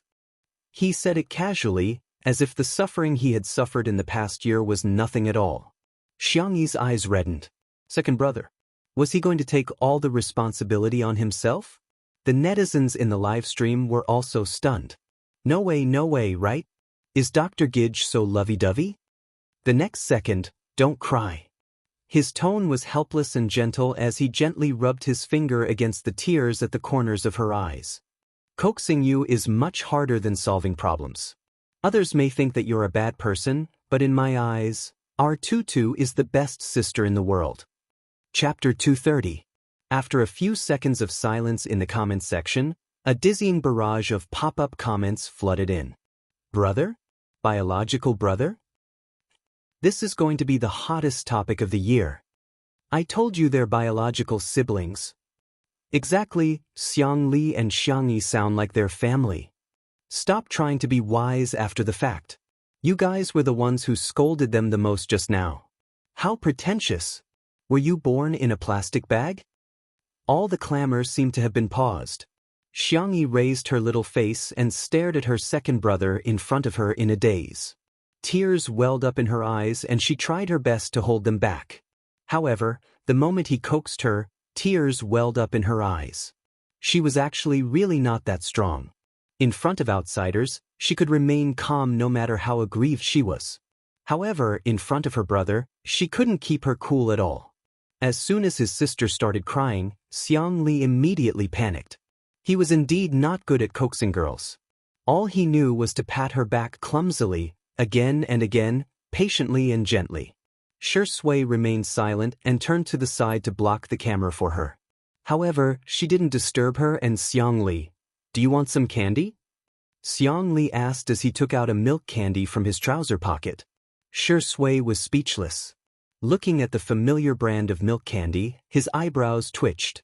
Is giving out candy a coaxing technique that's been passed down in the Xiang family for generations? Xiangyi sobbed and said, I just want to cry. As soon as she spoke, the hearts of the fans in the live stream melted. I declare that from now on, I'm a mommy fan. Damn. Sister E is so meek in front of her brother. I really want to rub her in. I understand, Xiang. I'm in the advertising industry and I can smile even when I'm scolded by clients and leaders every day. However, whenever my mother calls me and asks if I've eaten, I cry. On the other hand, the blogger named Noob Baldy PhD immediately deleted several long Weibo posts that berated Xiangyi. In front of the screen, he felt extremely guilty. He was not a fan of Dr. X at all. He had deliberately pretended to be a fan of Dr. X and was just trying to attract more traffic. After those few Weibo posts, his Weibo had gained hundreds of thousands of followers. It was even more than the number of fans he had accumulated over the years of running Weibo. In this era where traffic could be converted into cash, this meant that his Weibo could receive more promotions and earn more money. He originally thought that he was quite smart, and the feeling of standing on the moral high ground to judge others was really too good. Who would have thought that Xiangyi was Dr. X's biological sister? In this way, his indignant denunciation had all become a joke. Dr. X and Xiangyi were both so busy, so no one would argue with him, right? Thinking up to this point, Baldy decided to get lucky and registered a Smurf account. Since the number of views on the anti-celebrities Weibo was so high, why would he still want to be a campus tree hole blogger? 10 minutes later, the wind at dusk was chilly, and everyone was cooling off in the pavilion of the manor. Xiangyi had already gotten a grip on her emotions. After calming down, she felt a little embarrassed. She actually cried in front of so many people. A piece of watermelon was suddenly stuffed into her hand. She looked up and made eye contact with Shui's deep and narrow peach blossom-shaped eyes. He smiled and said, "Have a piece of watermelon to hydrate yourself." Feeling a little embarrassed, Xiangyi said, "Thank you." She held the watermelon and nibbled on it. Little did she know how excited the fans of the couple were. Shui cut the sweetest part of the watermelon and gave it to Sister E. Rounding it up, this was the wedding candy. Open your mouths and eat the candy. Chapter 231. Mommy, I'm so jealous. Sister E looks like a little bunny when she's eating the melon obediently. Just now, Shui blocked the camera for Tutu. Previously, he also blocked the camera for Tutu when she was sad.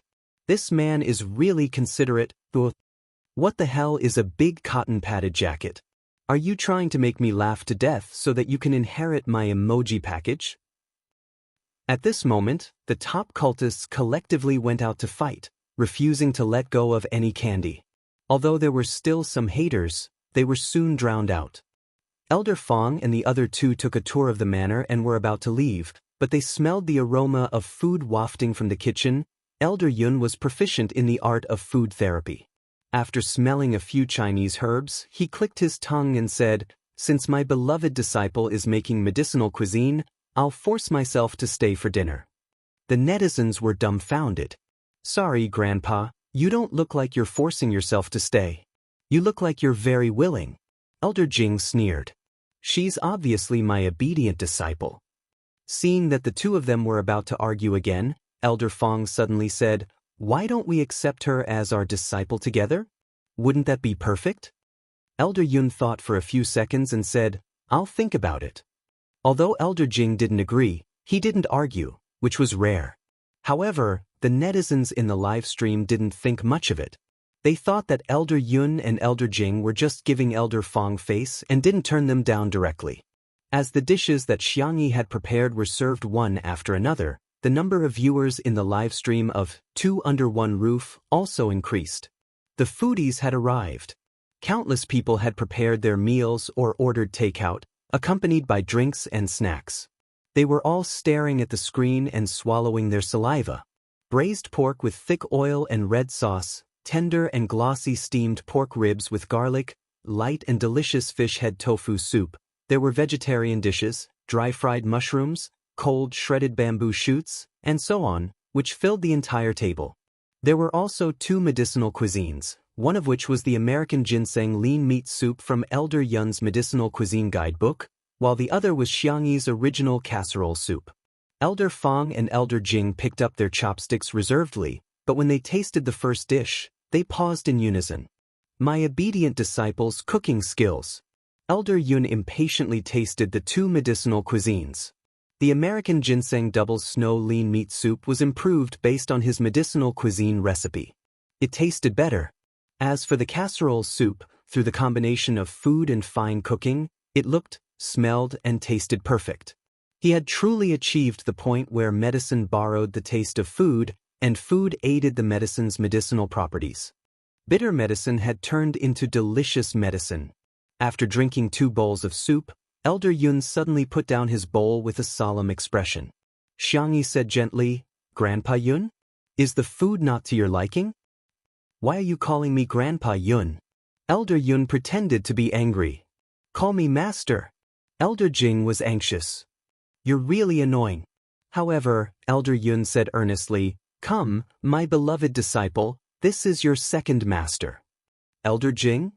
Elder Yun turned his head and looked at Elder Fong. Elder Fong suddenly had a bad premonition. As expected, Elder Yun made a gesture. "That's your third master." In the live stream, "Is old Yun crazy? How can he accept a disciple like this?" "That's right, other people have a master with a few disciples. How can there be a few masters with a disciple? Damn, Elder Yun is probably tricking others." Elder Jing and Elder Fong are such proud people, especially Elder Jing, who has a bad temper. He'll definitely refuse. In the next second, Elder Jing, who had never said anything good in his life, held back for a long time before saying, "Old man, you're really likable." The netizens? Chapter 232. Fong Lao picked up a piece of red braised pork with his chopsticks. The thick sauce wrapped around the pork, and the juices splashed out when he took a bite. The sweet and fresh taste permeated every bit of the meat. He squinted his eyes in satisfaction and enjoyed it for a moment before he said slowly, "You're right. In terms of age, I'm the oldest, so you should call me Master. Second brother, third brother, you should call me eldest brother." The netizens? But. Why did Elder Fong, the president of the Chinese Medicine Association, fall for her? Xiangyi, who suddenly had 3 masters, was speechless.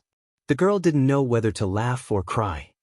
Grandpa Fong, Grandpa Yun, Grandpa Jing, although I'm very interested in medical skills, I'm afraid I don't have time to learn recently. Since she had promised to record Two Under One Roof, she had to do what she said.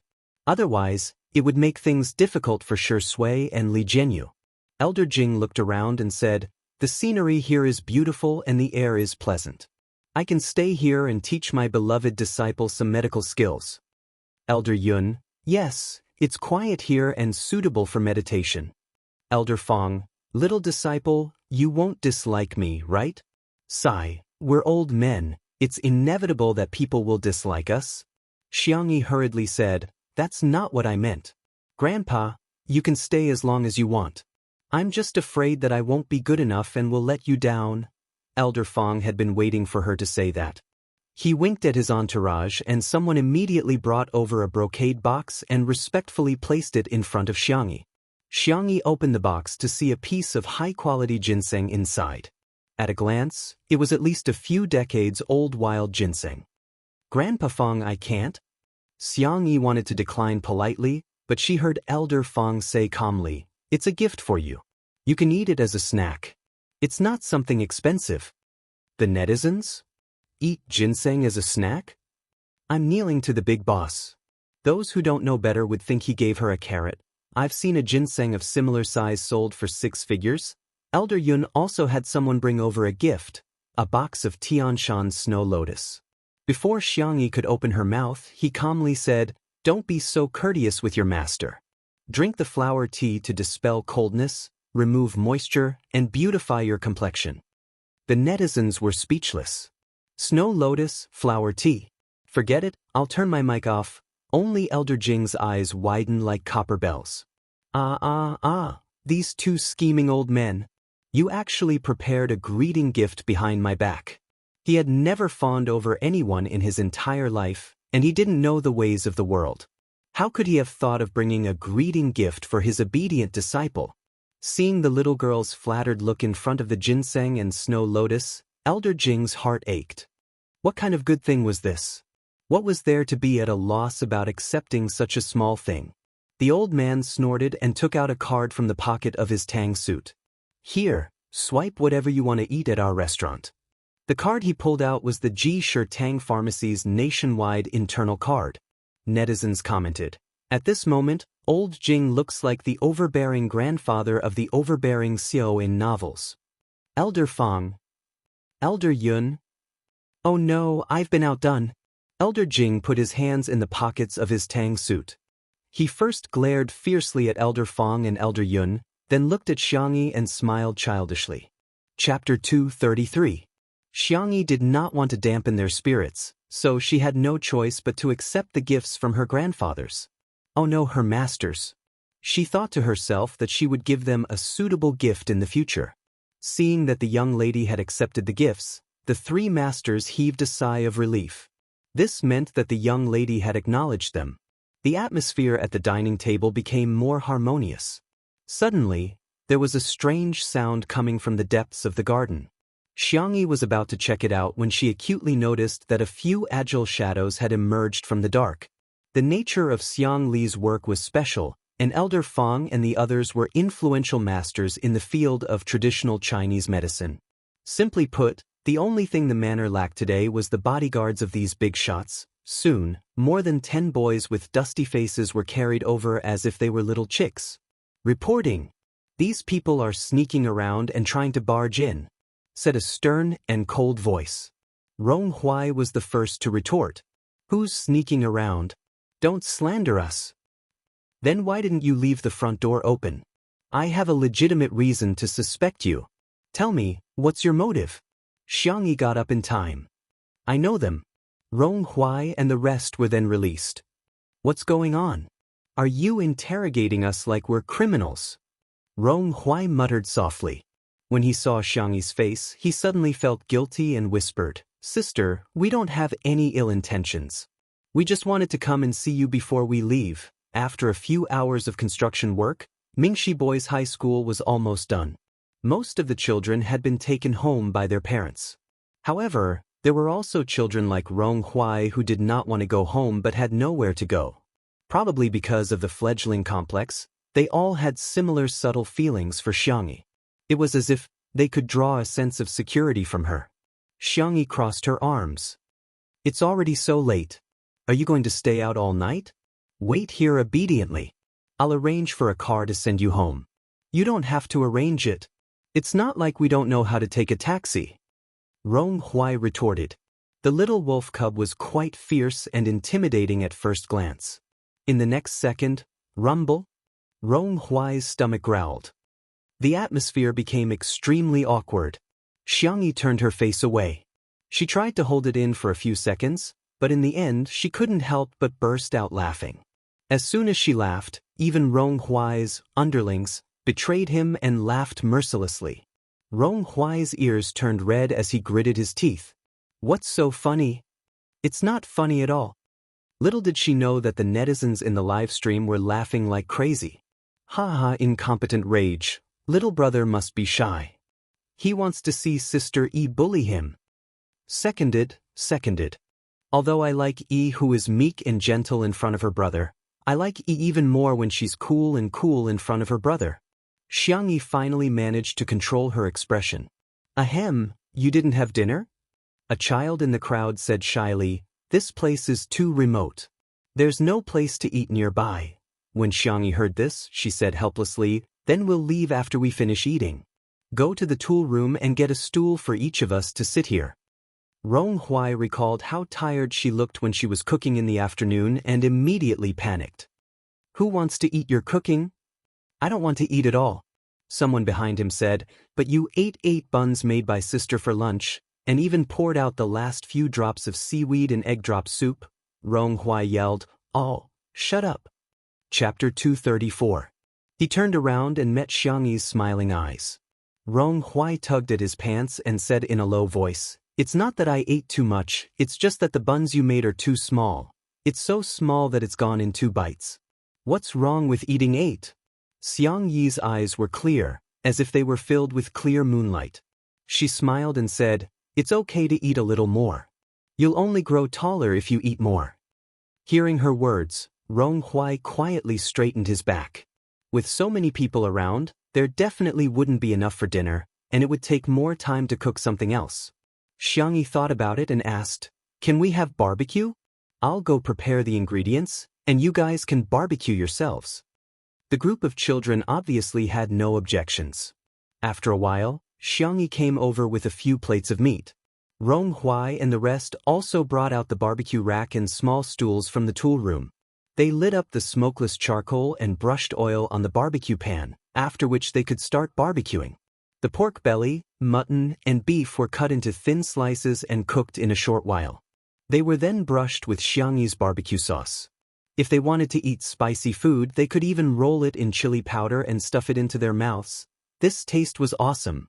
Looking at these young and lively youths gobbling down the meat, the carefree Yin Jiangxue felt a lump in her throat. She leaned on her husband's shoulder and whispered, this is great. Children should eat well.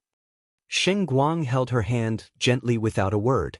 Shi Sui and Xiang Li sat next to each other. Sister E is so nice, Shi Sui said. Xiang Li snorted and said, my tutu is nice to begin with. Touch one?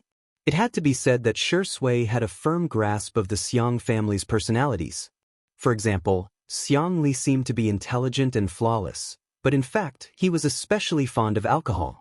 However, due to the nature of his job, he couldn't drink often. Hence, although Xiang Li was very displeased with Shi Sui, she toasted with him. Shi Sui lowered her eyes and drank the wine. The corners of her mouth curled up slightly, and there was a trace of a triumphant smile in her eyes. She raised her hand and turned off the microphone. She deliberately lowered her voice and said in a lazy and magnetic voice, second brother-in-law, since you've drunk the wine, when do you think it's appropriate for me to deliver the betrothal gift? Xiang Li. You want to marry my tutu? Xiang Li also turned off the microphone and sneered, do you think I'm dead? Shi Sui looked into his eyes. His long and narrow peach blossom eyes curved outwards. He always looked very affectionate when he looked at others. He was very good at acting innocent and pure. Then, it's not impossible for Tutu to marry me. Xiang Li. F*CKU. Have some shame. He had never seen such a shameless person. In fact, Shi Sui knew that she couldn't hide it from Xiang Li, so she decided to come clean. Xiang Qi had a chance to see his feelings for Xiangyi when they met. As for Xiang Feng, with Xiang Feng's IQ, he would probably only be able to see it on the day of the baby shower. A slender figure appeared next to him. It was Xiang Yi, who had returned from preparing the ingredients. Shi Sui chuckled. "Thank you for your hard work." "It's nothing. I just cut some meat." They washed the vegetables themselves. Xiang Li suddenly stood up and patted Shi Sui on the shoulder. "Change seats with me. Bastard, don't even think about coveting my sister." Shi Sui kindly changed seats with him. Soon, Xiang Li began to tease his sister. "The kid you were talking to just now was quite handsome." Xiang Yi, "Fortunately, brother, you're the most handsome." Xiang Li raised the corners of his mouth. Then he lowered them and asked a question. "Then, who's more handsome, me or Shi Sui?" Xiang Yi. Chapter 235. She was obviously hesitating. When her cherry lips moved slightly and she was about to speak, Xiang Li sneered. "Is this something that you need to hesitate about? Shouldn't she immediately blurt out that her brother is the most handsome person in the world? I just think that you two are both handsome in your own ways." Xiang Yi, who had a strong desire to survive, tried to salvage the situation. "But I think you're the most handsome." Shi Sui, who had changed seats, happened to form a corner with Xiang Yi's seat. Hence, he could see all of her movements and expressions without any scruples. Hearing her words, he raised his eyebrows. Xiang Yi turned her face and stole a glance at Shi Sui, only to accidentally make eye contact with him. That was awkward. She then corrected herself. "Brother Shi Sui, you're very handsome too, especially handsome." "Ha!" Xiang Li laughed coldly. The live stream viewers burst into laughter because of the conversation between the three of them. "Haha, Sister E is so cute when she's caught in a dilemma. My peached brother actually has such a childish side? I don't believe it." Indeed, men are like children who never grow up. Xiang Yi has had a hard time taking care of Xiang Yi today. Xiang Yi was conflicted for a while before asking weakly, "Brother, do you think Brother Shi Sui is handsome?" Xiang Li said, "He's ugly." Shi Sui's expression remained unchanged. However, Xiang Yi said seriously, "Brother, you're stepping on him. It's wrong to praise him and step on him." Voila, Xiang Li's heart cracked. She's protecting that dog of a man just like that? Also, you're obviously lying through your teeth. Brother Shi Sui is indeed very handsome. Walalala, Xiang Li's heart was completely shattered. Xiang Li was furious. He picked up the glass of wine and downed it in one gulp. Xiang Yi was a little nervous. "Brother, are you angry?" A certain actor's entire body was filled with the fragrance of green tea. "Sister E, it's all my fault. I made Xiang Li unhappy. Don't worry about it. Just let him do whatever he wants. I don't mind at all." Xiang Yi said subconsciously, "How can I blame you?" Xiang Li became even angrier. Feng Lao and the others were all young. After the meal, they chatted for a while before Xiang Yi took them to the guest room to rest. The group of youths were still barbecuing, but Yin Jiangxue was talking to Rong Huai. No one knew what they were talking about, but Rong Huai suddenly looked at Shi Sui and stared at her for a few seconds before quickly looking away. "Rong, your face is made for the big screen. You should really consider entering the entertainment industry," Yin Jiangxue said with a smile. Perhaps it was fate, but she found Rong Huai particularly pleasing to the eye. She could not help but give him a few pointers. "I heard that your cultural results are not particularly good. If you start preparing for the arts exam now, you can make it in time." Rong Huai pursed his lips and said sullenly, "Thank you, I'll consider it seriously." He was a little hooligan, but he could tell right from wrong. He could sense Yin Jiangxue's kindness. "Let's add each other on WeChat. If there's anything you don't understand, you can ask Auntie." After the two of them added each other as friends, Rong Huai suddenly asked softly, "Auntie Yin, can I become as capable as him?" He refused to say Shi Sui's name awkwardly, but his eyes landed on Shi Sui. Yin Jiangxue touched the wolf cub's head and said, "Anything is possible, but are you interested in acting? I can recommend a few schools to you then." Rong Huai did not answer, but he already had an answer in his heart. He just wanted to be closer to someone, just a little closer. Until standing at a position where he could stand shoulder to shoulder with her. Chapter 236. It was getting late at night. Xiangyi came out of the villa, only to find that the courtyard was still too dark with only a few street lamps and the lights from the production crew. She went to the tool room and dug out a few handmade lanterns that she and her brothers used to make. Rong Huai and the others came over. Wow, there are actually lanterns with candles now? Sister, do you want to hang this? Do you want a ladder? Xiangyi said, No, you can just pass it to me. But can you reach it? Before he finished speaking, Xiangyi climbed up a tree skillfully, her movements as fast as those in wuxia movies. The teenagers? The netizens? Are you there? Xiangyi, do you know that your fairy persona has been ruined? Damn, I thought Sameo Gu and Sanmao Gu were fast enough, but I didn't expect Sister Yi to be the fastest. I suddenly remembered that Xiang Yi got injured because he went rock climbing with Xiang. The Xiang family actually has such an ancestral skill. If you don't share it, you're not Chinese.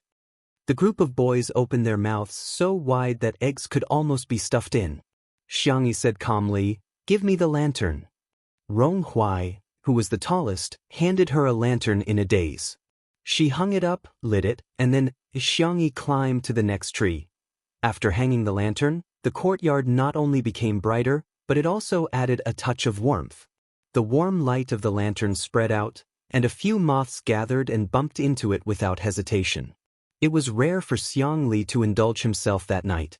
He drank too much and leaned back on the recliner in a drunken stupor.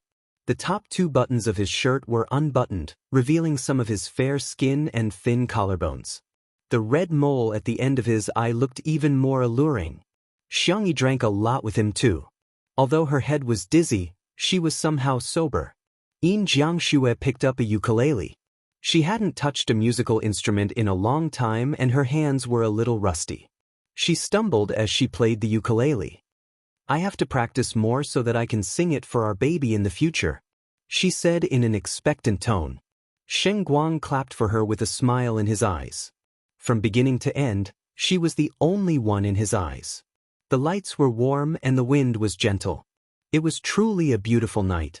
It made one's heart soften. After Yin Jiangxue finished playing a song, she wanted to put the ukulele back, but Xiangyi took it. She plucked the strings a few times and adjusted the tuning slightly. Rong Huai and the others' eyes lit up. The group of little brats didn't even bother to eat the meat as they eagerly surrounded the pavilion. Li Jinyu didn't know whether to laugh or cry.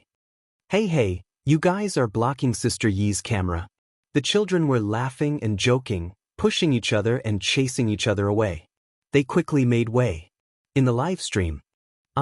Is Sister Yi going to sing? Boo-hoo, these kids are like two different people from the day. They're laughing. They must really like Sister Yi.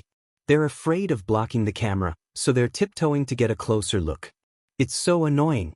I want to cry again, cack. A simple and pleasant prelude sounded. The ukulele's unique clear tone might not be that impactful at first, but it was inexplicably harmonious with the warm night. The red sun rises, its bright light the river flows out, a vast ocean. The girl began to sing lazily, but her voice instantly captured everyone's ears.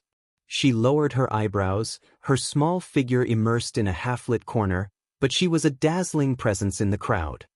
The young have their own youthful arrogance. My body is like the mountains and rivers. My spine I dare to measure the sun and moon. Xiangyi looked up at the teenagers outside the pavilion and smiled gently. She hummed gently as if she was coaxing a child, but it had an incomparably shocking power. My heart is like the blazing sun, shining brightly no matter how difficult it is to stop me today. I am the only young man. The last chord fell.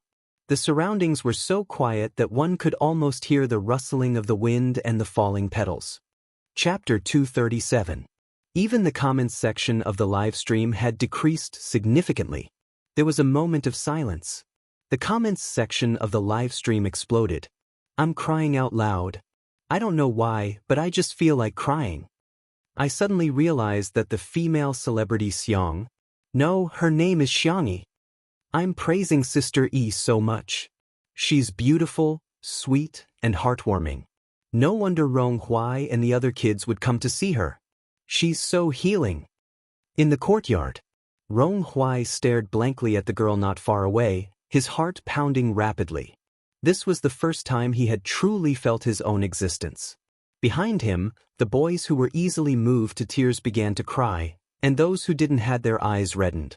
She didn't sing such a hot-blooded song at all, but it was so gentle that it had the power to move people's hearts. It turned out that they weren't children abandoned by the world. It turned out that they could also have a little bit of light, a little bit of hope, and a little bit of dreams.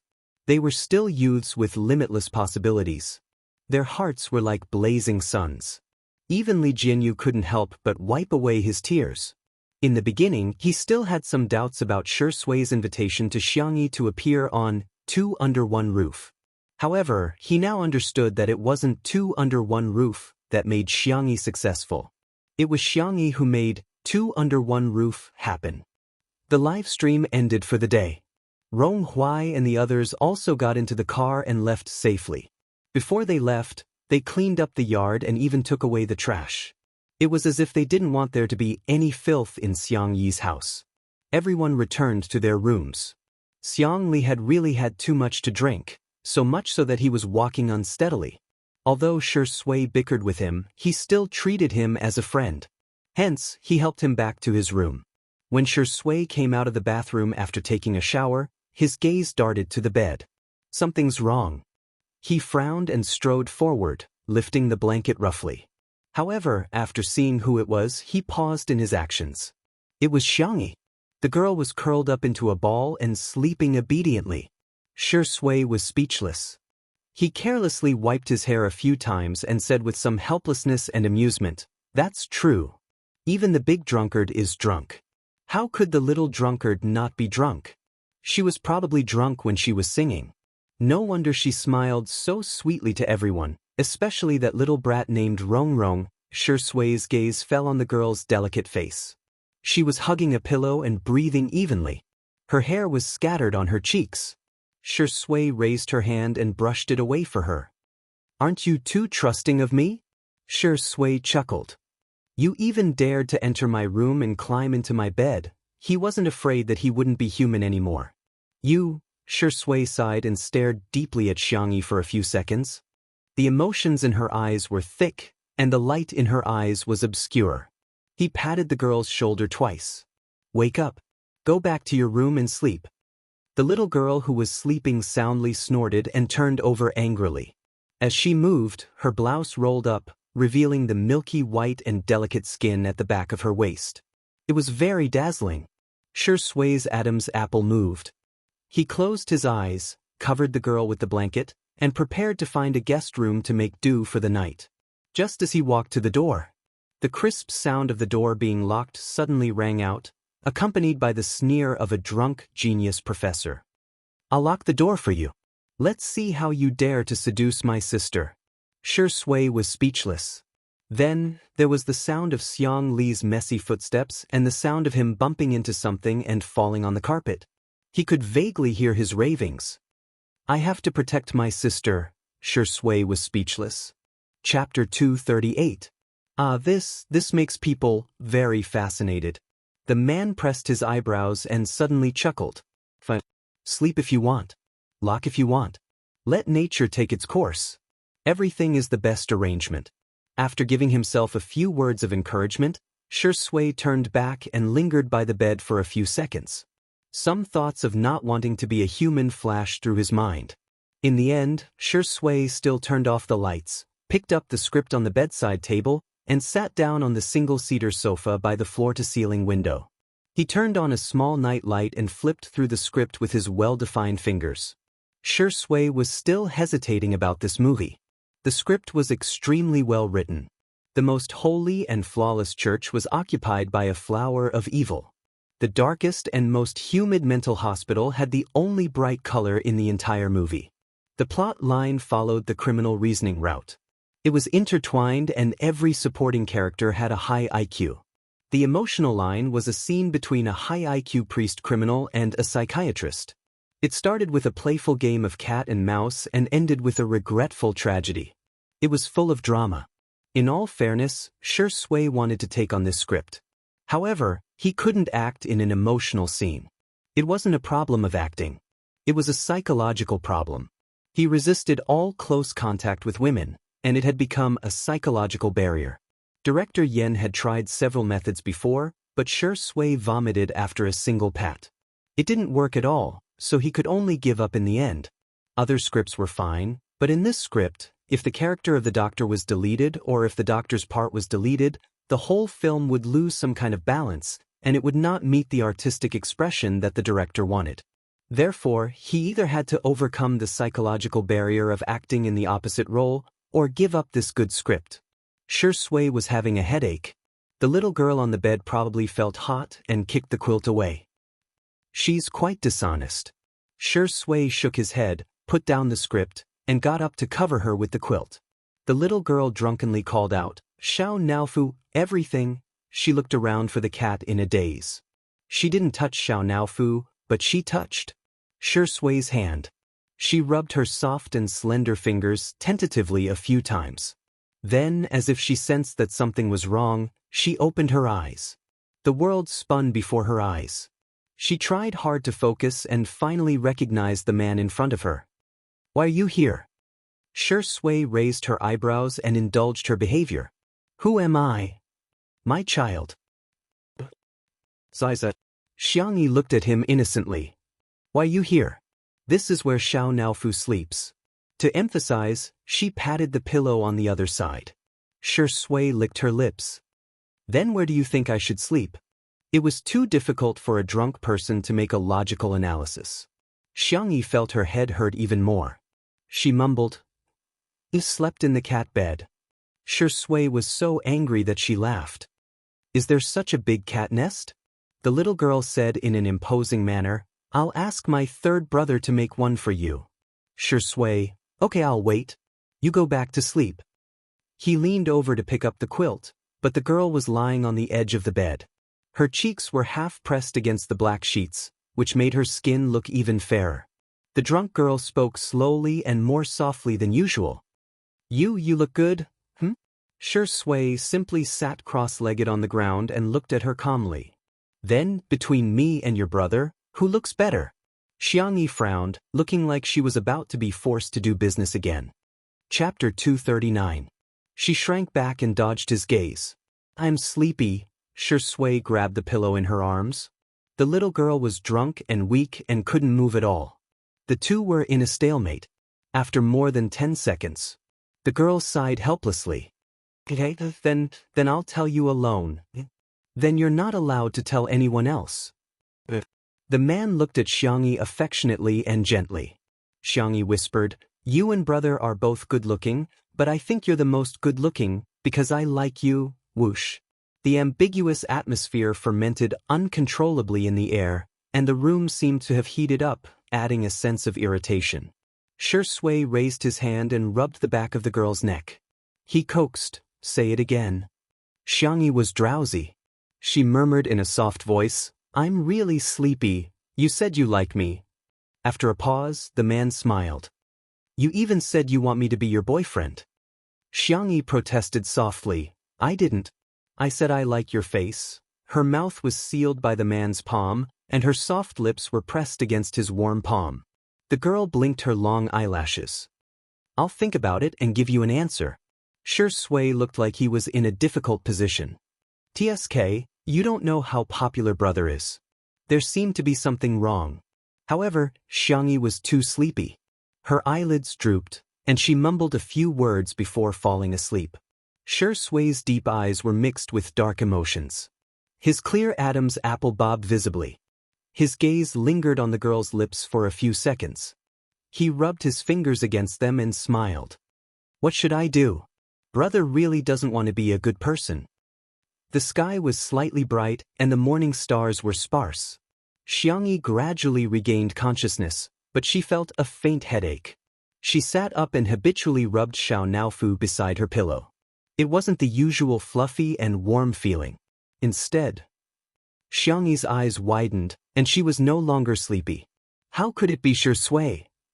With a guilty conscience, she tried to quietly withdraw her hand, but her wrist was firmly grasped. Then, Shui slowly opened her eyes and squinted at her lazily. Don't panic, it's just a small matter. Ah, like hell.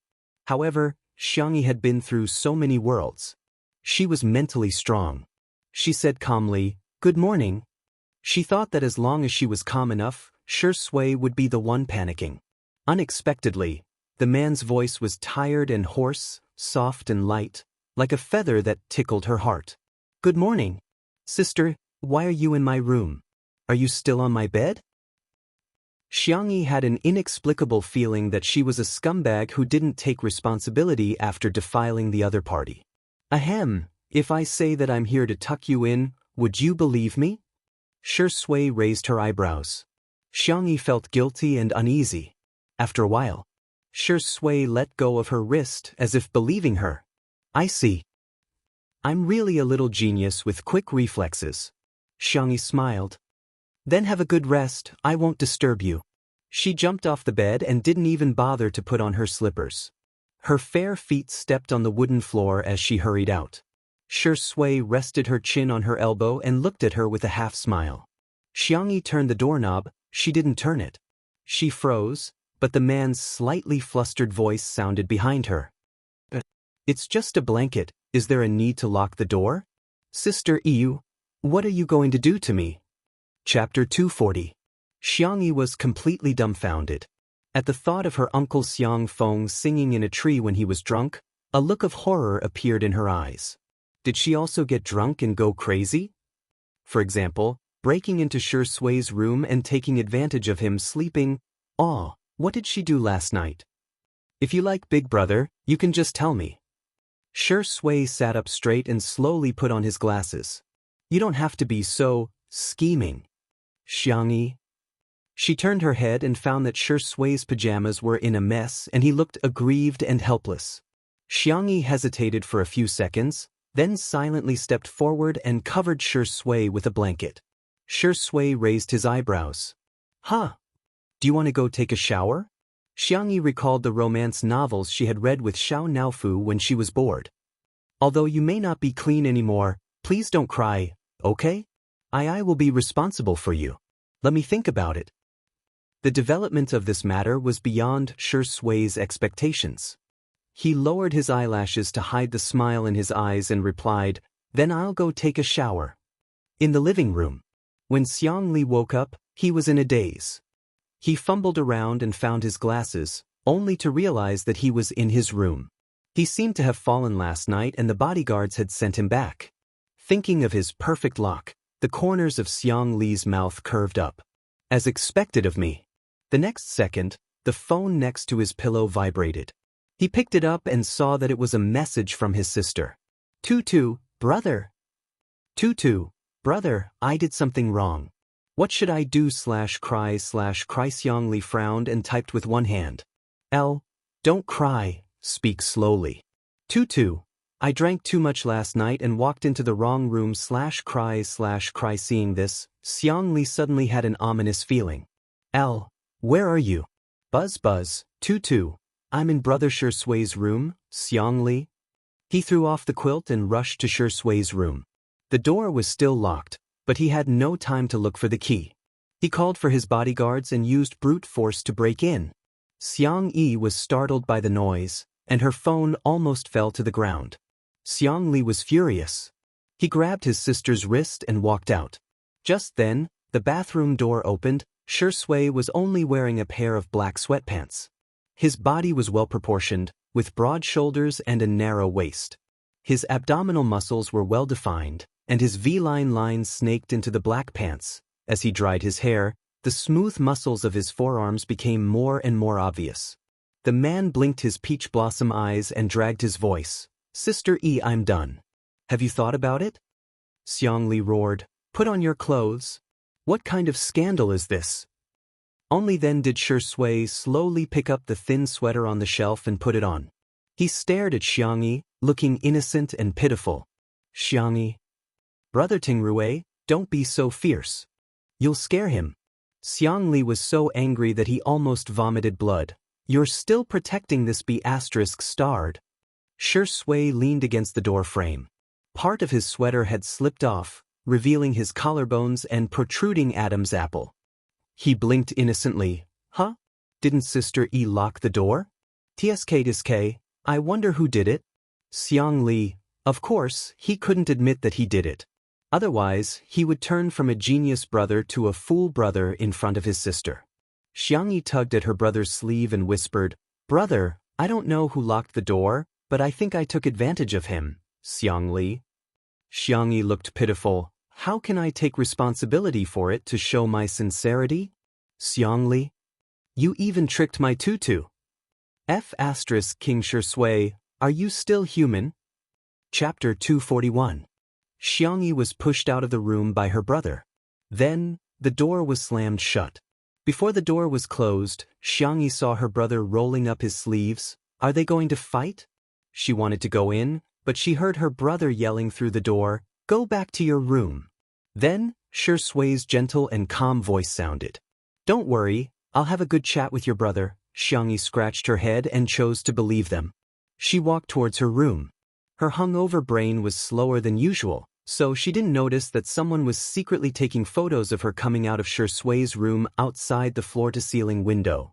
In the kitchen, porridge was simmering in the casserole pot, and the fragrance of the rice wafted out through the crack in the door. Xiang Yi wanted to make up for it, so she made a particularly sumptuous breakfast, which was all Shui's favorite dishes. After spending time with him for the past few days, Xiang Yi had already figured out his preferences. His palate was light, carnivorous, and he especially liked to eat fish and shrimp, which was a bit similar to Xiao Naofu. She made steamed dumplings, shrimp dumplings, egg pancakes, and other Chinese pastries, as well as bacon, sausages, fried eggs, potato pancakes, and other Western breakfasts. She even fried a fish for Xiao Naofu. Xiao Naofu was nestled in a hammock on the top floor of the luxurious cat villa, chewing its paws in a fit of pique.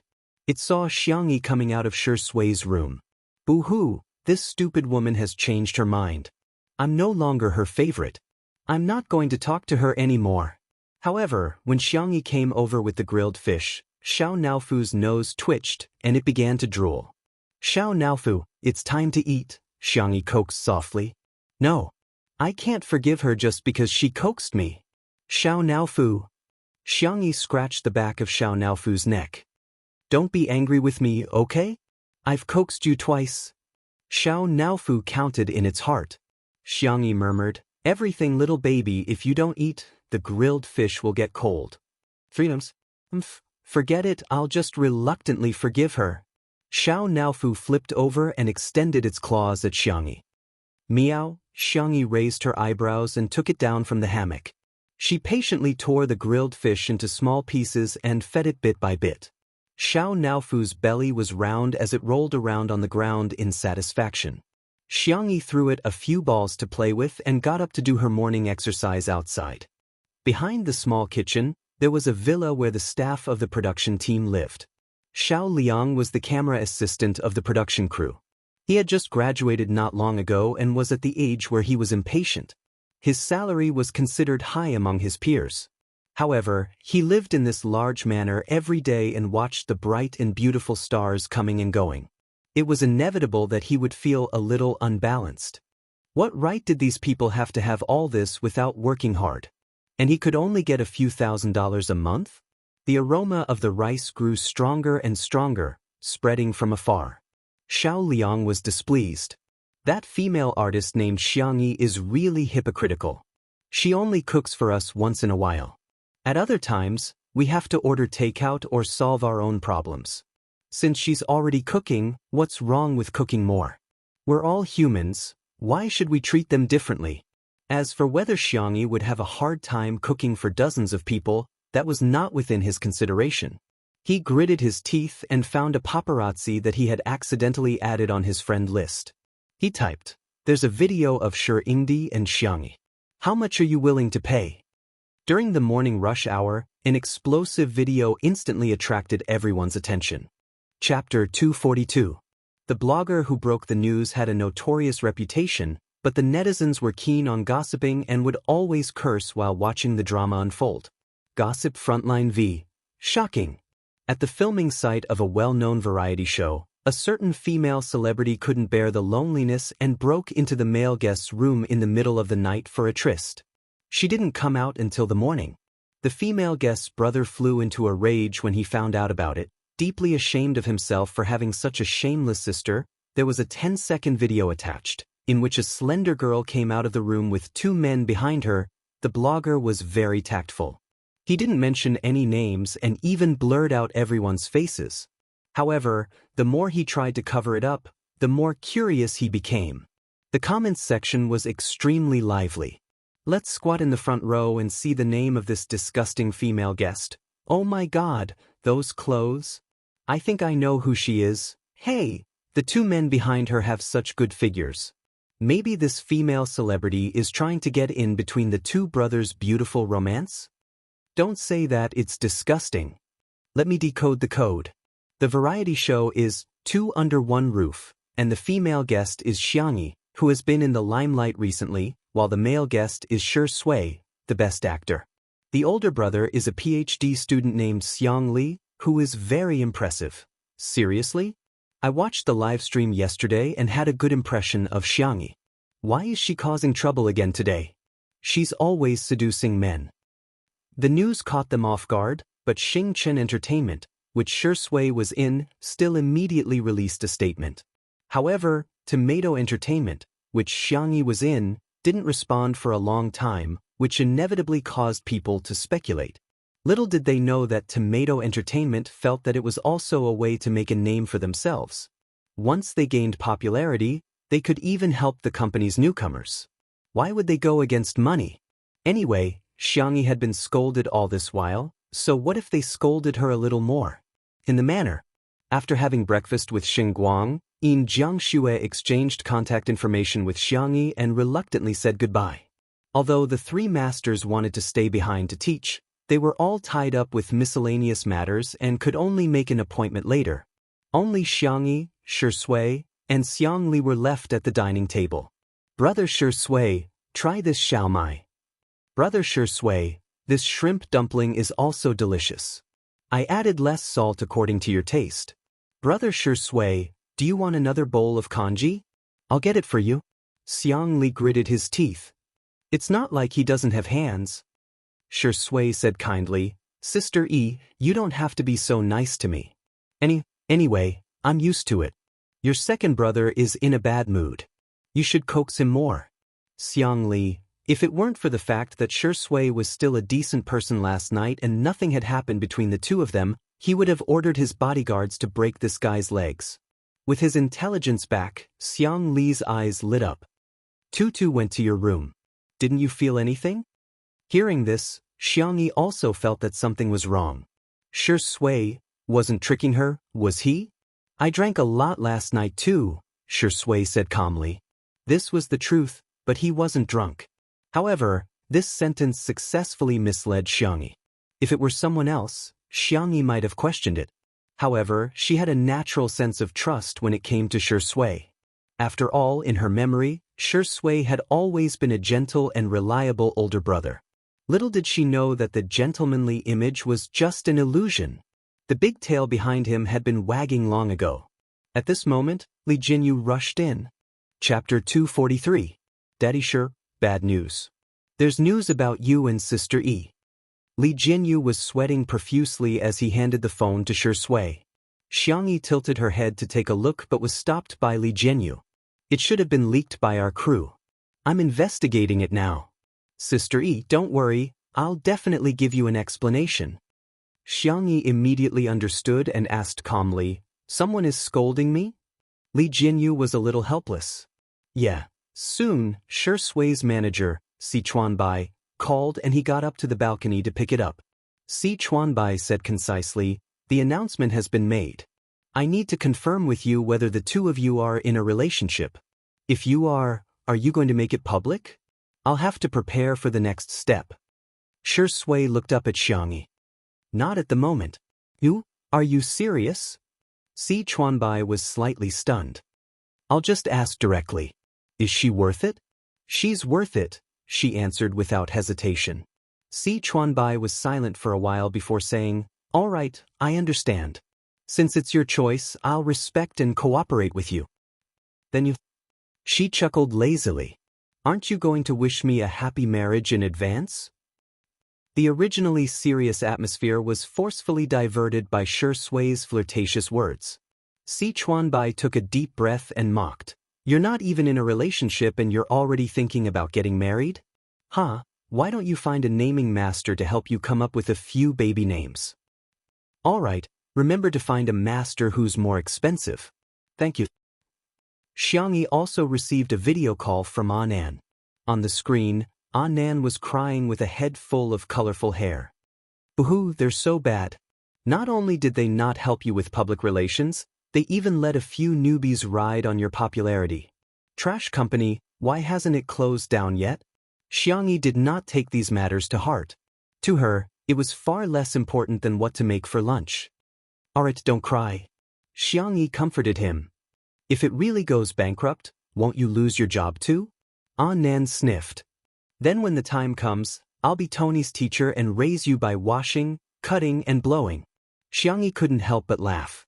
She imagined the scene and inexplicably felt that it was quite suitable for Anan. How can you still laugh? When the brothers from C7 heard about it, they were about to cry. Tell them that I'll find a way to solve it. Really? And, do you want to come for lunch? I'll make your favorite braised pig trotters. Gulp. In the video, Anan clearly swallowed his saliva. Alright then. See you at noon. He hung up the phone. Xiangyi met her brother's gaze. Xiangli frowned and tapped the table with his left hand. The time between each tap was exactly the same. How are you going to resolve this? Xiangyi said frankly, I don't know. Xiangli's eyebrows twitched. Then why did you make such a solemn vow? The girl's face bloomed into a smile, revealing her small dimples. Because I have you. If it was in the fast transmigration world, she would have desperately fought to survive. But now, she wanted to rely on her brother a little. Oh, idiot, you can't even do this? Although he said that, Xiangli's eyes were full of smiles. He coughed lightly. You want me to help you? Beg me. Xiangyi clasped her hands together and softly said coquettishly, Brother, I beg you to help me, okay? Xiangli interrupted her. He skillfully turned on the camera and said in all seriousness, Let's do it again. I didn't record it just now. Chapter 244. Other than doting on her, what else could her brother do? Xiangyi opened for business. Brother, I beg you, stop, I don't even deserve an adjective. The most talented and handsome brother in the world, I beg you to help me. That's it? Where's your sincerity? I don't feel it at all. Brother, you're the best. I'll make you anything you want to eat. Do your hands hurt? I'll give you a massage. After recording for more than 10 minutes, Xiangli finally chose one and sent it out one by one. 2. Not so smart Xiao Sido, not so silly Xiao Sido, big brother with a decent IQTO, little uncle not smart. Not long after, Xiangli received a reply. Not so smart Xiao Si, ah, little sister is so cute. Not so silly Xiao Si, she even praised me the day before yesterday for being the best brother. Cry/ball, little uncle not smart. You're bullying little Xiangyi again.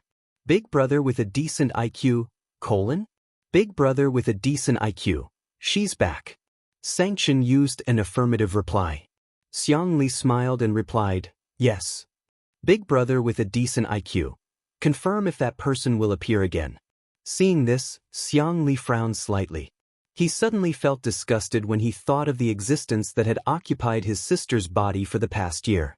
In fact, Sanction had already noticed that something was wrong from the beginning.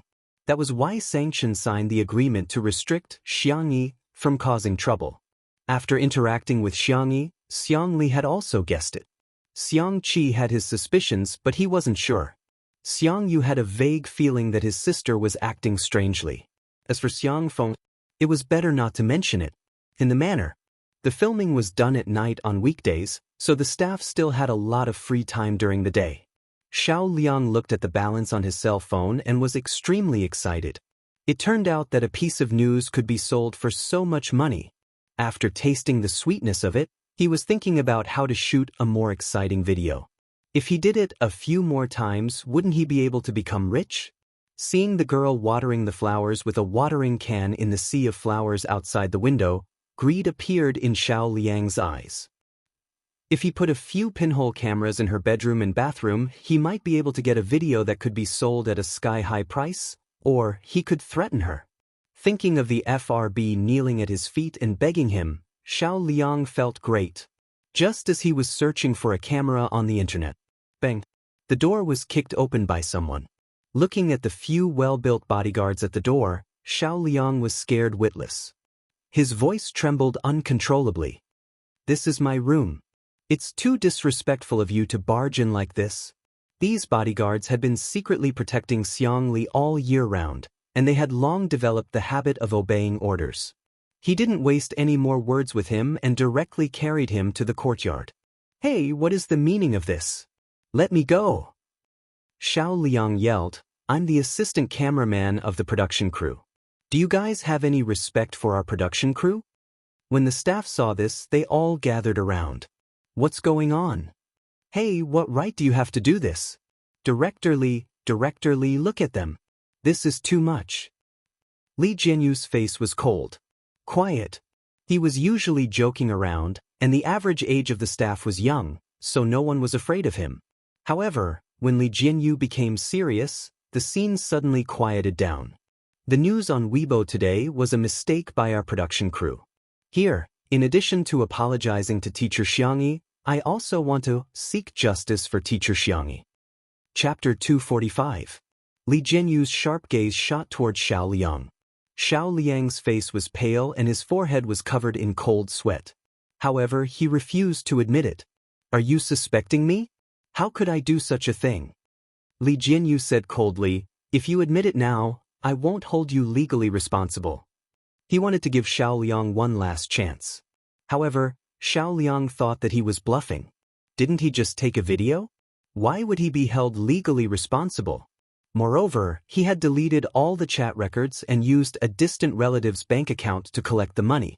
In his opinion, he had done a perfect job. "I didn't do it. I swear. Otherwise, I'll be hit by a car when I go out." Xiao Liang swore. A few staff members who were familiar with him spoke up for him. "Director Li, is there a misunderstanding? Xiao Liang is usually a good person. He's not that kind of person." Li Jianyu's expression was cold. "Since you don't want a chance, don't blame me for being merciless." He took out the evidence directly. The video was recorded at 5 o'clock in the morning. The marketing account exposed it at 7 o'clock in the morning. At that time, most of us were still asleep. Dr. Xiang wrote a small program to capture the most Wi-Fi traffic devices in this area. "It's your phone." Xiao Liang's expression changed drastically. He had habitually connected to the Wi-Fi. He did not expect this to be evidence. However, he quickly retorted, I just woke up early and played with my phone for a while. The video could have been sent by someone else." Li Jianyu said, "How long are you going to be stubborn?" Dr. Xiang traced the source of the video. "It was sent by your device." Then it could have been sent by someone else using my phone." Xiao Liang's words were full of loopholes. The staff members who had spoken up for him earlier felt their hearts turn cold. Seeing this, Xiao Liang decided to go all out. "So what if I was the one who took the video? Why don't you blame Xiangyi for seducing Shui? Why are you blaming me?" Li Jianyu was so angry that he wanted to vomit blood.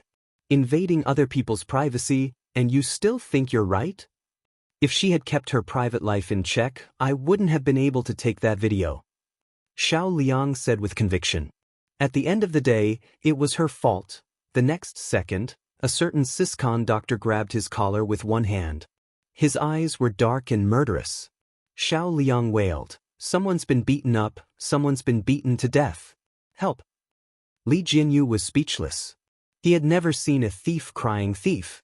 Xiang Li suddenly smiled. "What do you think is more terrifying than death?" Xiao Liang froze.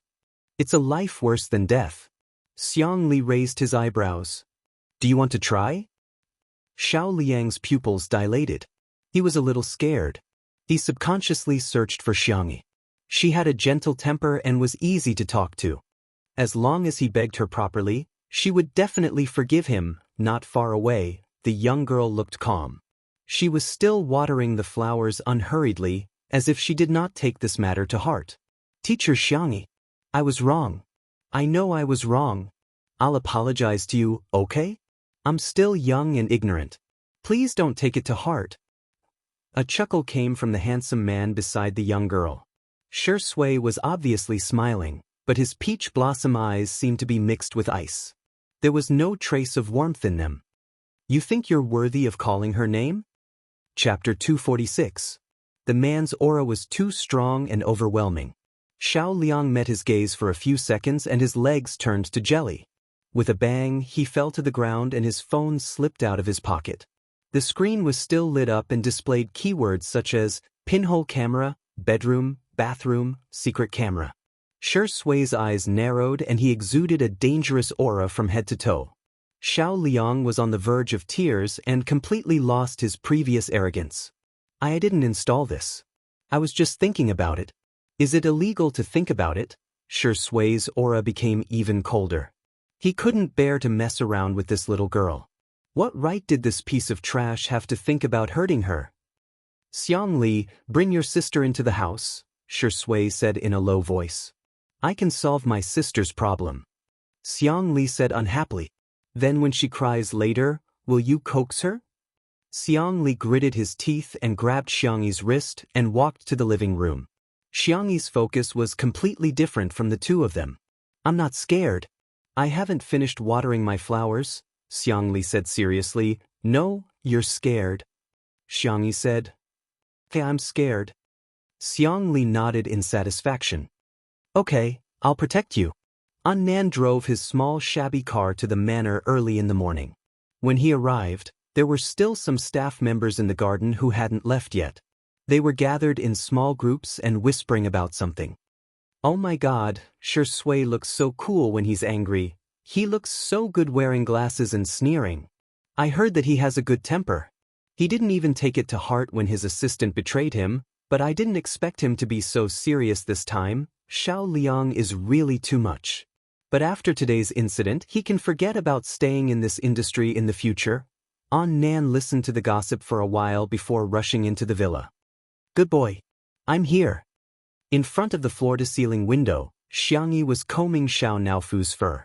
The little kitten was sleeping soundly with its head facing the sky and snoring contentedly. An Nan. Humans are not as good as cats. Xiangyi smiled and said, the pork trotters are ready. Is there anything else you want to eat? I'll eat whatever you make. An Nan chuckled. He took out his phone and showed it to Xiangyi. That's strange. Our company has changed. They're actually helping you with public relations? On the screen was a statement issued by Tomato Entertainment. In addition to condemning the person who took the photo and the marketing account, there was also a lawyer's letter of warning. The netizens in the comments section were all stunned. You've lived long enough to see anything. Tomato Entertainment actually has a PR department? OMG, FQ didn't even appear when C7's fans were fighting so fiercely. This time, he actually stepped in personally for the vase fairy. Oh wow, this Linshan law firm is one of the top law firms in the country. Why would they take on such a small case involving an artist's reputation? There were also two groups of fans who didn't like each other. Marketing accounts are taking things out of context to begin with. What can a video prove? Don't you know that Sure Indy hates women? There's no way he likes Xiangyi. With all due respect, our sister E is both salty and sweet. She's rich and talented, and she even has a few immortal brothers. Please don't mislead us. Our sister E just wants to be beautiful by herself. But more than that, the CP fans were celebrating. There should be a dozen more trending searches like this. We're in the same room. Sisters, I'll call you first. Ah. In 2 days, I'm going overseas to shoot a double magazine cover. I don't care. Honey. Duck. Chapter 247. I know about the magazine cover. She heard that this was a resource that third brother brought into the production team. But what's the meaning of a honeymoon? Also, what does untimely is real mean?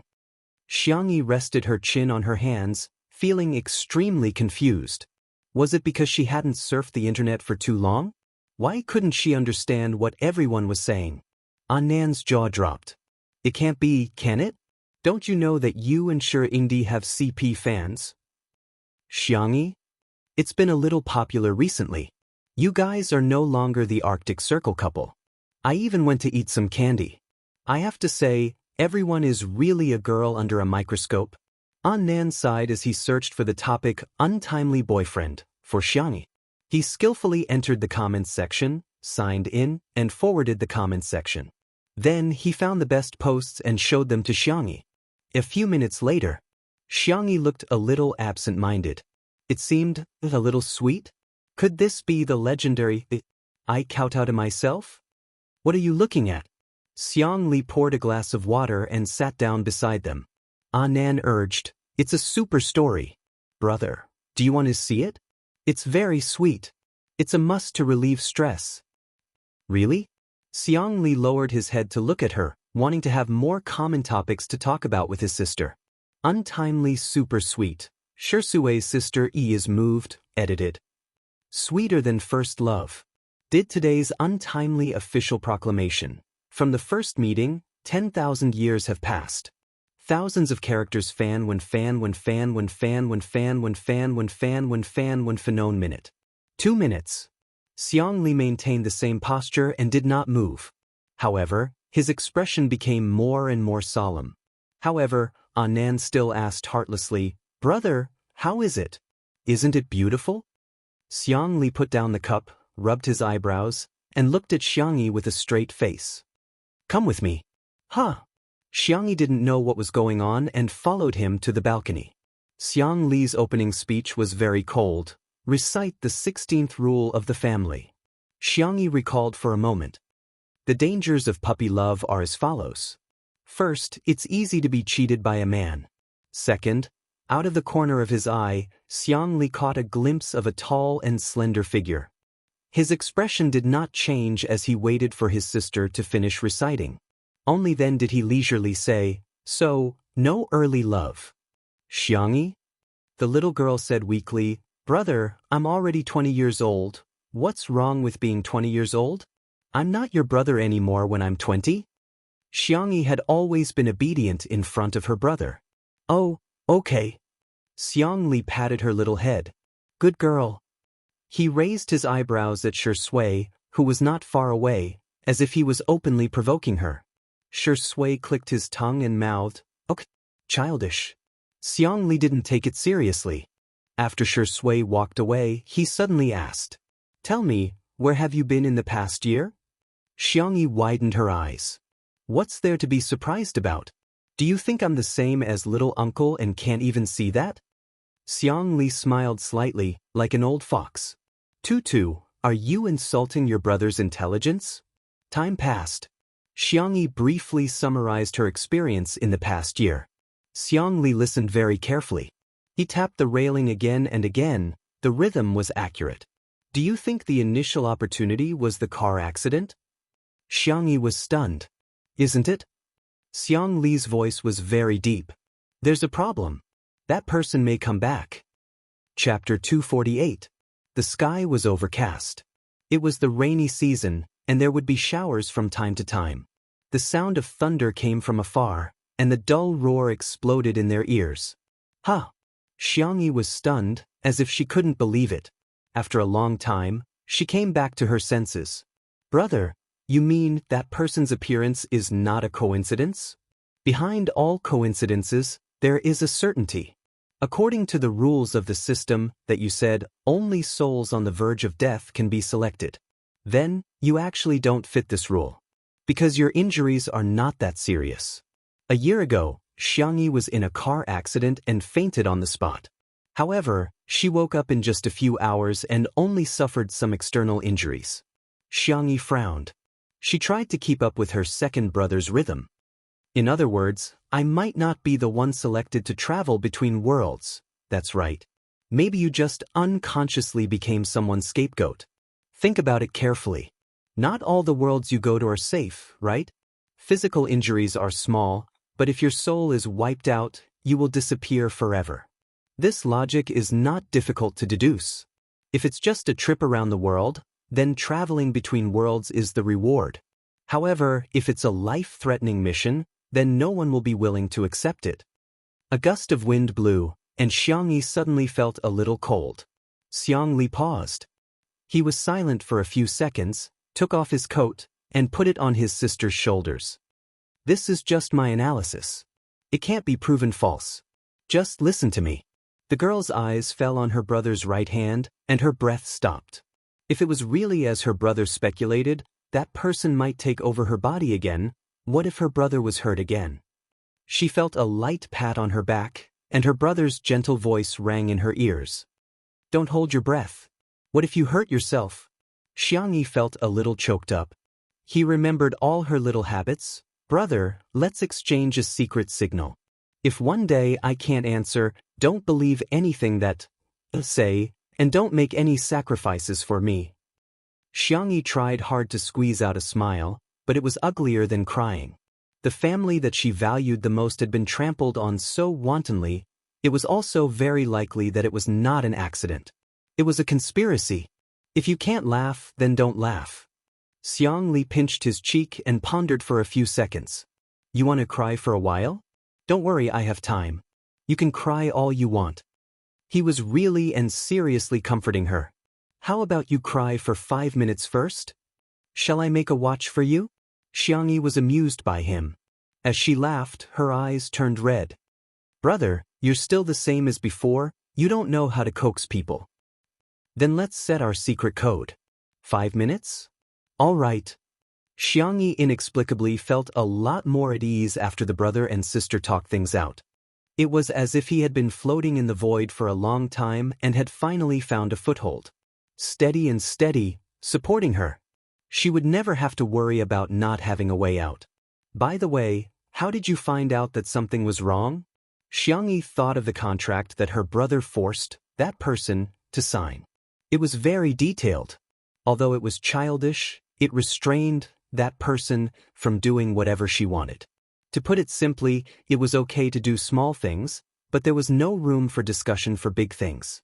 Xiangli shook his head. I'm not sure, but something bad must have happened. Chapter 249. Xiangyi felt a headache coming on. What exactly did the one occupying my body do to Big Brother? He knows that you're back. Go and explain to him. Xiangli was certain that Big Brother's IQ had always been high. Xiangyi said pitifully, I'm scared.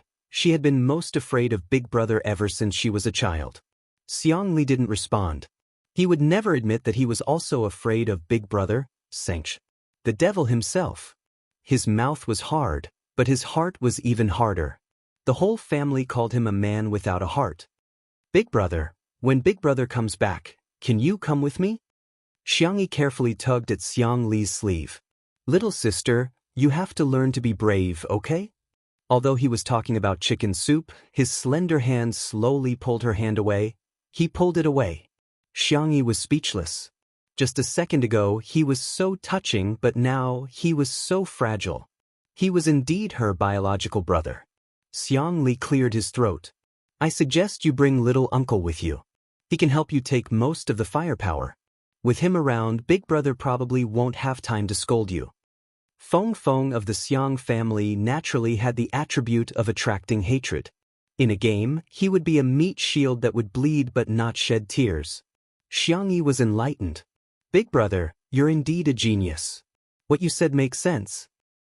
Xiangyi put on her brother's jacket and returned to the living room. Shi Sui, who was teasing Xiao Naofu, paused and glanced at her. Mr. Si, you're here? Xiangyi noticed Si Chuanbai. As a top manager, Si Chuanbai always dressed in a suit and leather shoes.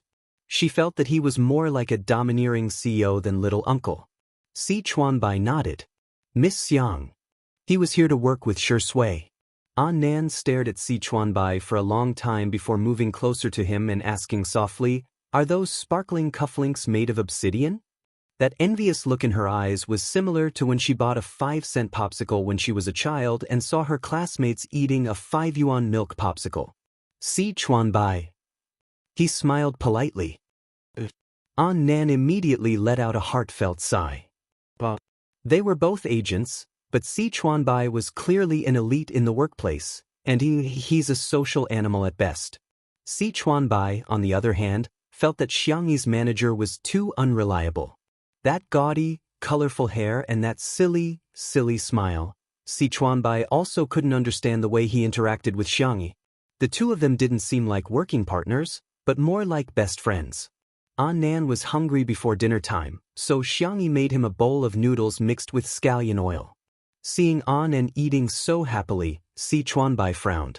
Was it really that delicious? Could it be an act? But when lunch was served, braised pig trotters, braised chicken feet, braised duck neck, braised dried tofu, braised mushrooms, a rich aroma assaulted his nostrils. The ingredients had all been stewed until they were soft and tender. They were wrapped in a layer of thick and shiny marinade, and sprinkled with a little sesame to decorate them. This large platter of braised food instantly captured all of Si Chuanbai's attention. He maintained a reserved image and picked up his chopsticks to pick up the stir-fried vegetables closest to him. Suddenly, a large and soft pig trotter was stuffed into his hands. Choo-choo, don't stand on ceremony. This is the biggest. An Nan gnawed on the chicken feet and said in a muffled voice. Si Chuanbai, what a joke. He was such a strict, fastidious, and clean person. Would he be as rough as this little colorful hair and chew on a pig trotter? But, why did this damn pig trotter smell so good? Chapter 250. Si Chuanbai stared seriously at the pig trotter in his hand. After a few hours of marinating, it had a red and oily luster. It was a little hot in his hand, and the overbearing aroma went straight into his nose. He started to salivate uncontrollably. Just one bite would do. With the mentality of giving it a try, he elegantly tore off a bit and tasted it.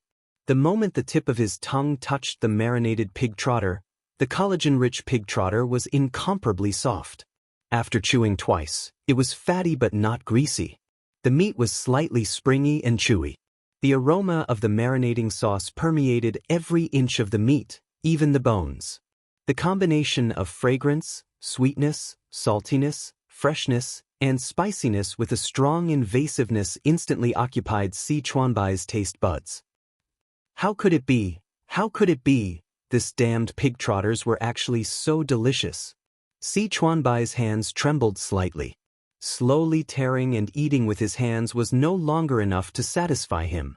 Cursing under his breath, Si Chuanbai raised the pig trotter and took a big bite. This brought about a sense of satisfaction that couldn't be found in small bites. The gold medal manager, who had always been known for being meticulous and serious, had lost all his image at this moment. He was holding the pig trotter and chewing happily. This scene fell into An Nan's eyes. Had Mr. C never eaten good food before? The speed at which he swept everything away was too exaggerated. He must have been too busy and didn't have time to eat properly. Thinking of this, An Nan looked at him with eyes full of sympathy. Thus, after Si Chuanbai finished the pig trotter, there were chicken feet, braised eggs, dried tofu, lotus root slices on the plate in front of him. The initiator, An Nan, still didn't know that he had caused Si Chuanbai's image to be destroyed. He smiled foolishly at him. Si Chuanbai's chewing paused slightly. This little colorful hair, after looking at it for a long time, was quite pleasing to the eye. After the meal, Si Chuanbai wiped his hands and mouth with a wet towel and returned to his professional side. He looked at Shui and said in a low voice, I have something to tell you. Shui, He originally thought that his manager wanted to talk to him about something serious, but he didn't expect Si Chuanbai to sincerely and seriously ask, Do you want me to help you look at the wedding venue?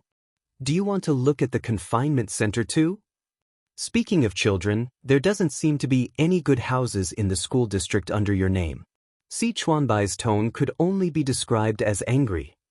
If you're like this, how can I be at ease with Miss Xiangyi marrying you? Shui slowly typed a question mark. Whose manager are you? Si Chuanbai shook his head. No, you can't do this. Looks like I'll have to get you other jobs besides 2 under one roof. Otherwise, how are you going to make money for the baby's milk powder? Shui, do I look like someone who can't support his wife and children? It doesn't matter if you're alone, But do you have the heart to let Miss Xiangyi suffer with you? Do you want to be a gigolo? Shi Sui raised her eyebrows. That's a good suggestion. Si Chuanbai sneered, completely forgetting how much he despised Xiangyi and betrayed her. Heh, do you think you can be a gigolo just because you want to? Miss Xiangyi is so popular. She's beautiful, kind, and good at cooking. There are a lot of puppies lining up to get her number. An old man like you who's almost 30 years old, what number can you get? Shi Sui? Your ability to lose your memory on the spot is amazing. Smiley face. Chapter 251. Your ability to lose your memory on the spot is really amazing. Shi Sui, who had been stabbed in the heart by his agent, rubbed his eyebrows and said helplessly, "It's only been one meal, and you're already part of her family?" If I were part of Miss Xiangyi's family. Si Chuanbai paused and smiled. You wouldn't even be able to enter our house. Shi Sui. He habitually searched for Xiangyi's figure and looked around. Xiang Li was cleaning up the dishes. The men of the Xiang family had always been very conscientious when it came to housework. Annan was studying Si Chuanbai's rare leather briefcase. Even with Si Chuanbai's permission, he still didn't dare to touch it. Finally, he saw Xiangyi by the tatami mats near the floor-to-ceiling windows. The girl was coaxing Xiao Naofu to eat the hair cream, but it refused to eat it. Xiao Naofu, if you don't eat this, you'll have a hairball in your stomach. Xiangyi softly coaxed it. Xiao Naofu, who knew her temper, not only refused to eat it, but it also angrily slapped the hair cream to the ground with its paws. Xiangyi was at her wit's end. Just as she was at her wit's end, Shi Sui suddenly came to her side and picked up Xiao Naofu. Xiao Naofu saw that it was him and clawed at the air in horror. Meow meow. Meow meow meow. Stupid woman, save me. Take a picture. Shi Sui's tone was thin. He pressed one hand on Xiao Naofu's paw and pointed to the hair cream on the ground. Crime scene, cat dirty. Xiang Yi blinked her eyes and did as she was told. She snapped a photo. Xiao Naofu, meow meow meow. This hoo-hoo is not a cat. Shi Sui, criminal Xiao Naofu, sentenced to 3 days in jail and deprived of dried fish for a week. Xiao Naofu seemed to have suffered a huge blow. Its face was round, and its cat eyes were even rounder. It cried out pitifully and aggrievedly, meow meow meow. Xiangyi's heart softened as soon as it acted like a spoiled child. Forget it. It's its first offense. Give it a chance. Shi Sui pondered for a moment and said, if you behave well, the execution can be postponed. He held the kitten in front of him and raised his eyebrows. Listen to Sister E, okay? He deliberately chose a blind spot in Xiangyi's field of vision and mouthed, or I'll take you to sterilize. Xiao Naofu was so scared that its tail curled into a ball, protecting its vital parts. When he returned Xiao Naofu to Xiangyi, the little cat was extremely well behaved. Not only did it eat the hair bomb, but it also extended its paws to let Xiangyi cut its nails. Xiangyi was amazed. I feel that you will be very good at taking care of Zai Zai in the future. Shi Sui chuckled. Really? Well, I'm different. I'll probably become the type who spoils the children. Shi Sui spoke slowly. In a family, it's enough to have one who can take care of Zai Zai. His voice was as light as a feather, so Xiangyi didn't hear it clearly. She turned her small face. What did you say? Shi Sui's thin lips curved slightly, and his eyes lovingly touched Xiao Naofu's head. Nothing, I just suddenly feel that Xiao Naofu is quite cute. Xiao Naofu's fur was about to explode. Don't touch me. On the other side. Annan excitedly grabbed Si Chuanbai's arm. Candy. It's candy. Look at this scene, doesn't it look like a family of 3? Si Chuanbai was indifferent. Annan was excited. We're going on our honeymoon soon. It's like a wedding trip. At the mention of this, Si Chuanbai suddenly thought of something. Are you in charge of booking the tickets? Huh? You didn't? Annan was dumbfounded. Chapter 252. The two of them looked at each other for a few seconds. They realized that something was wrong. Si Chuanbai's face was sullen. Originally, Shi Sui's assistant was in charge of these chores, but that person was fired for betraying Shi Sui. After that, Shi Sui came to film 2 Under One Roof, and the matter of finding an assistant was put on hold. Shui wasn't the only one he brought along, and he was usually very busy. If he hadn't come over today, he wouldn't have even thought of booking a plane ticket. Although Si Chuanbai didn't say anything, Nan blamed himself. "I'm sorry, I've been dealing with the endorsement of Guoguai recently. I thought you had already booked it. I'll book the tickets now." He opened the ticketing software and found that all the tickets from Nanjing to France had been sold out. What should we do? Nan was getting more and more flustered. "If we can't make it, won't the cover of the double magazine be ruined?" Si Chuanbai said, "Don't worry, see if there are any flights in the neighboring cities."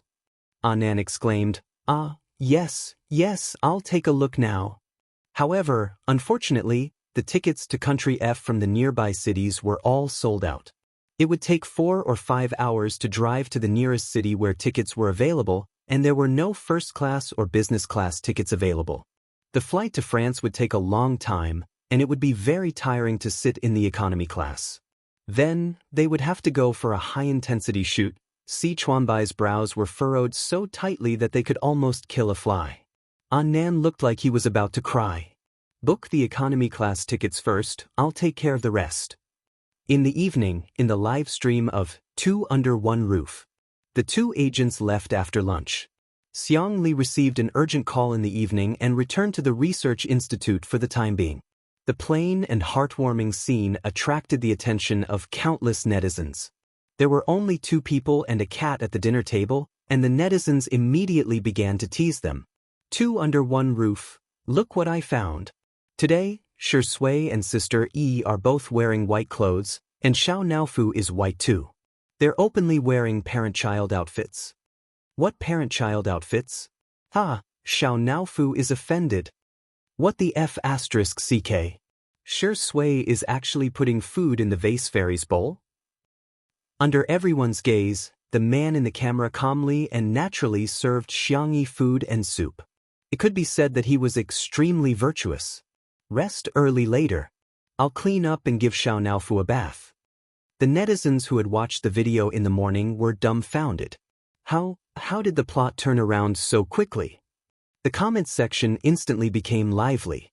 "Don't you guys think that Shi Ingdi looks like a virtuous husband and father? What kind of **t were these marketing accounts spouting? Was this called the vase fairy seducing Shi Ingdi? This is called Shi Ingdi trying to please the vase fairy. The way Shi Ingdi looks at Sister E is really different. If you don't believe me, you can compare the way he looks at other women in the movies. Aren't CP fans so annoying? This is obviously a script. Are there really idiots who believe that variety shows don't have scripts these days? Oh my god, there's a big fan of Shi Ingdi on Weibo called All Is Well Year Round, who wants to stop being a fan. I can't watch the drama anymore. F***ck, this rich woman is super famous in the industry. She's Shi Ingdi's wife fan. Is she going to tear this young actress apart? I'm rubbing my hands excitedly. Although it was a Monday, the traffic was at its peak at night. The netizens who were watching the drama quickly flooded into All Is Well Year Round on Weibo. Half an hour ago, she had posted a long Weibo post filled with righteous indignation. Chapter 253. All Is Well Year Round V. I've been your fan for so many years, and I've accompanied you through your darkest days as well as your glorious days. In the past, I used to think that you were misogynistic and couldn't even act in scenes where you held hands with girls. Even if I knew you didn't belong to me, you wouldn't belong to anyone. But now, I really don't understand why you and a certain female celebrity are being linked together as a couple. To be honest, I don't object to you being linked together as a couple, but you should at least find a decent one. A certain female celebrity. I think it's an insult to the word social climbing. Every time I watch the live stream, my heart bleeds while others are laughing. When I see a certain female celebrity leeching off your popularity like a vampire, I want to rip her face off. But what about you? Not only do you not keep your distance from her, you're even getting more and more intimate with her. Don't you feel sick just from touching her?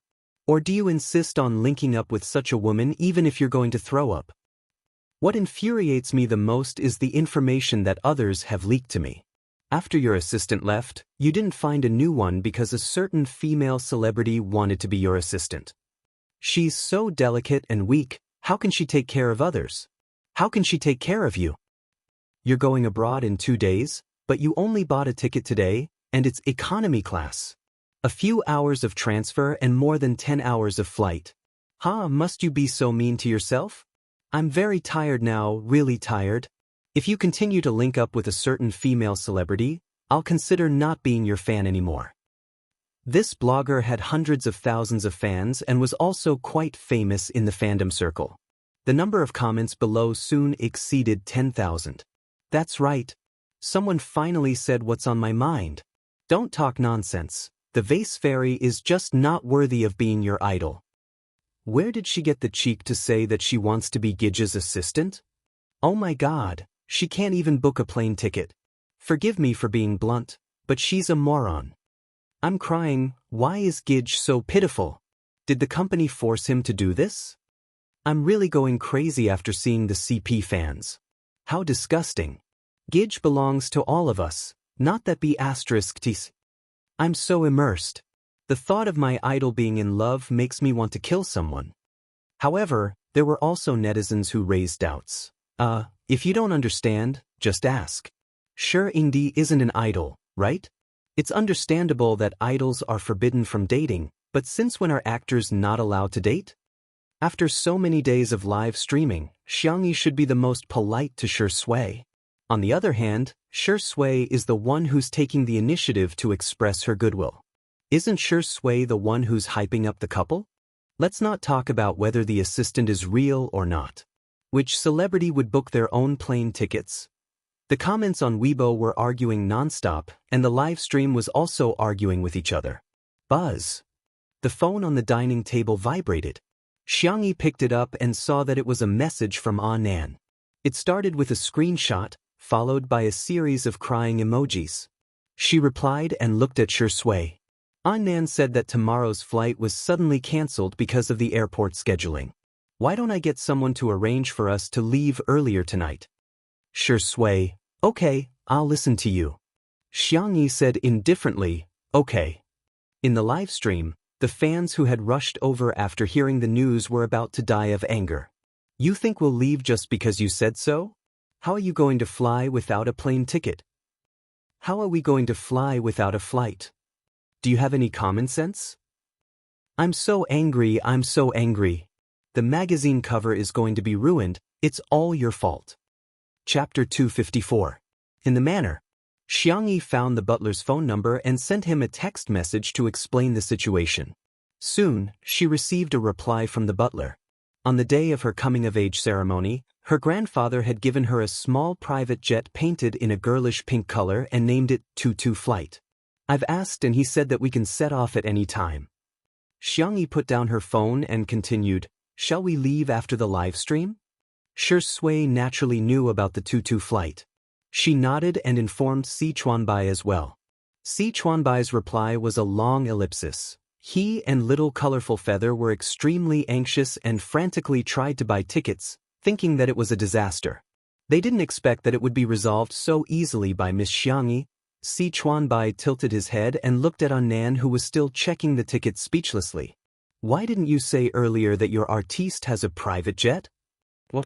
Our good girl has a private jet? Isn't that something that only happens in television dramas? Nan's eyes widened. But our good girl is really rich and beautiful. The corners of Si Chuanbai's mouth twitched uncontrollably. Little Colorful Feather doesn't seem to be very smart. With an expressionless face, he sent a message to Shui. Si Chuanbai, I suddenly remembered that you have a weak digestive system. The doctor suggests that you live off a woman. Shui, ? Si Chuanbai, line up early and try to get the number you love. Don't work hard, it's good to be a gigolo. Good luck. Good luck. Shui, as soon as Xiangyi finished speaking within a few minutes, All is well year-round posted on Weibo and began to mock her.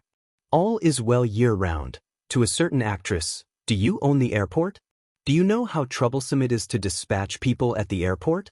How can I own special privileges for you? What a joke. Even if you want to show off, you have to follow the rules. A bunch of fans chimed in, all of them criticizing Xiangyi. Exactly. I feel disgusted just by looking at her face.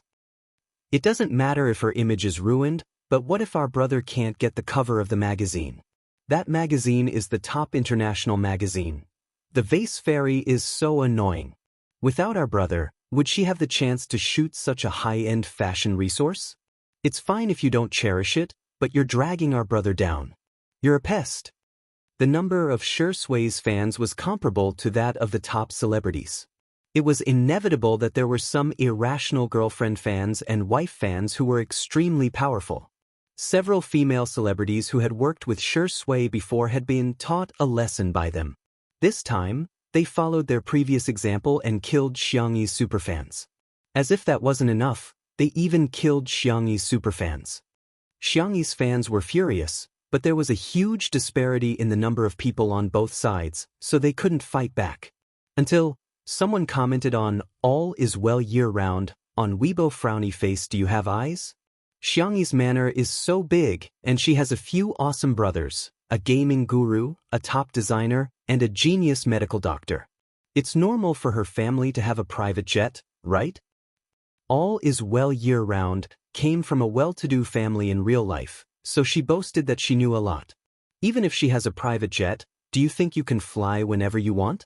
Don't you need to apply for the flight route? Ridiculous. She said that she can fly whenever she wants. Why don't she fly for me to see? As soon as she clicked send, a message suddenly popped up in her message box. F***CK. A private jet really landed at the Vase Fairy's manor. Chapter 255. In the manor, the camera was pointed out of the floor-to-ceiling window, clearly capturing the private jet hovering at a low altitude. The propellers spun as the jet slowly descended to the ground.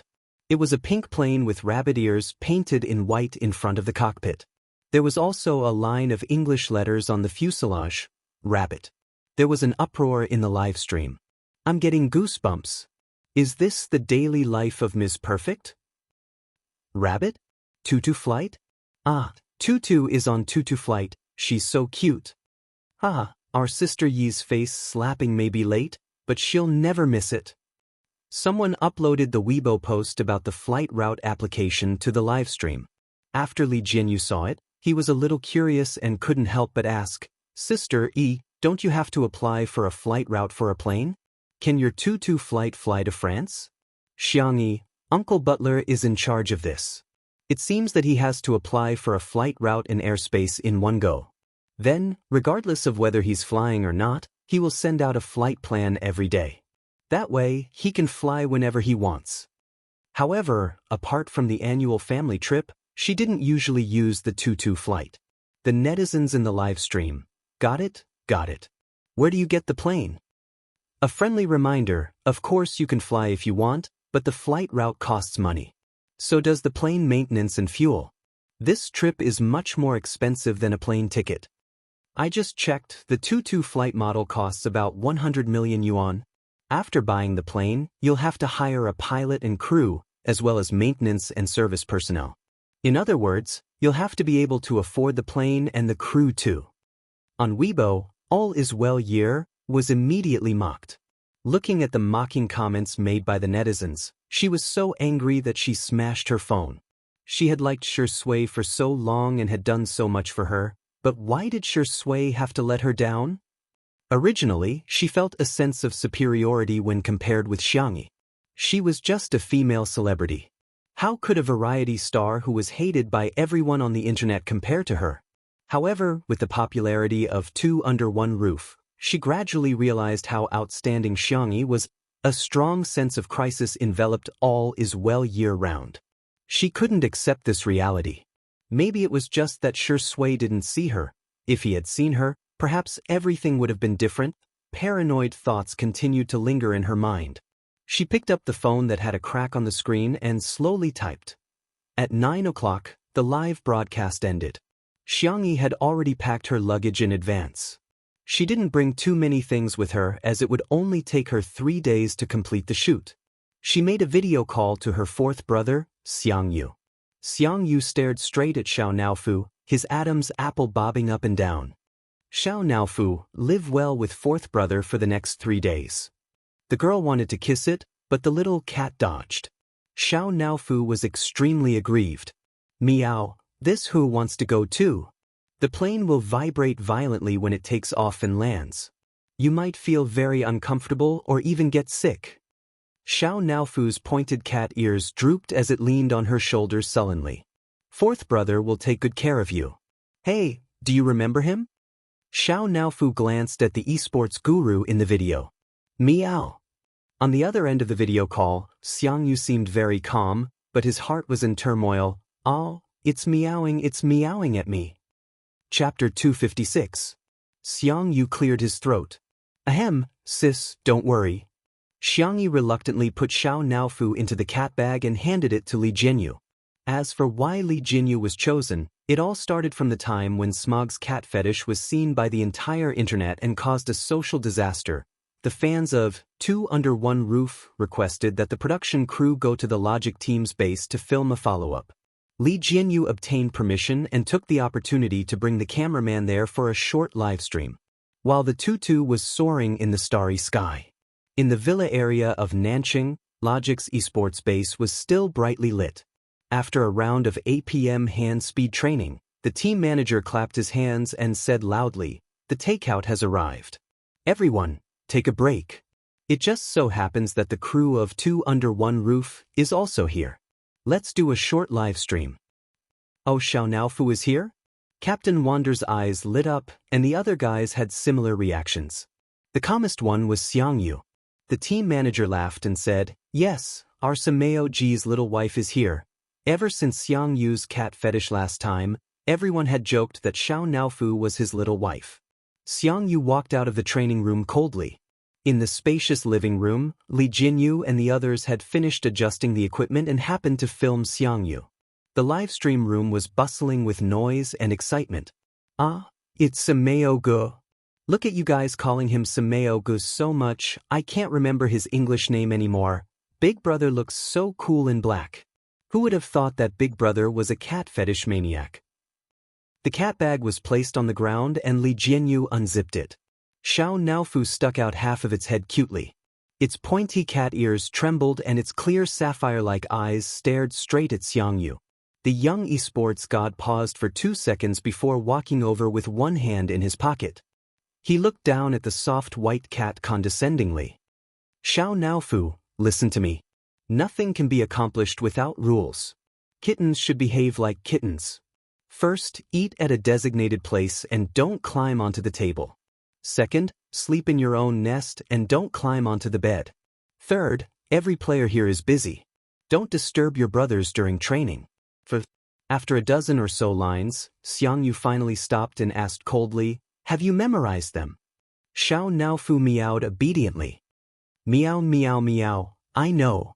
In fact, Xiao Naofu's inner thoughts were, a poop picker dares to talk so much to this hoo-hoo? Do you believe that this hoo-hoo's most smelly poop will suffocate you to death? Little did it know that its childish cry had accurately hit Xiang Qi's heart. Oh, it is so lovely. The next second, Xiao Naofu nimbly jumped onto the dining chair, and with a second jump, landed on the dining table. Its meaty little paws scratched the plastic bag containing the takeout twice, sniffed it curiously, and pushed it away in disgust. Tisk, it's not even 1/10,000th of the food made by that stupid woman.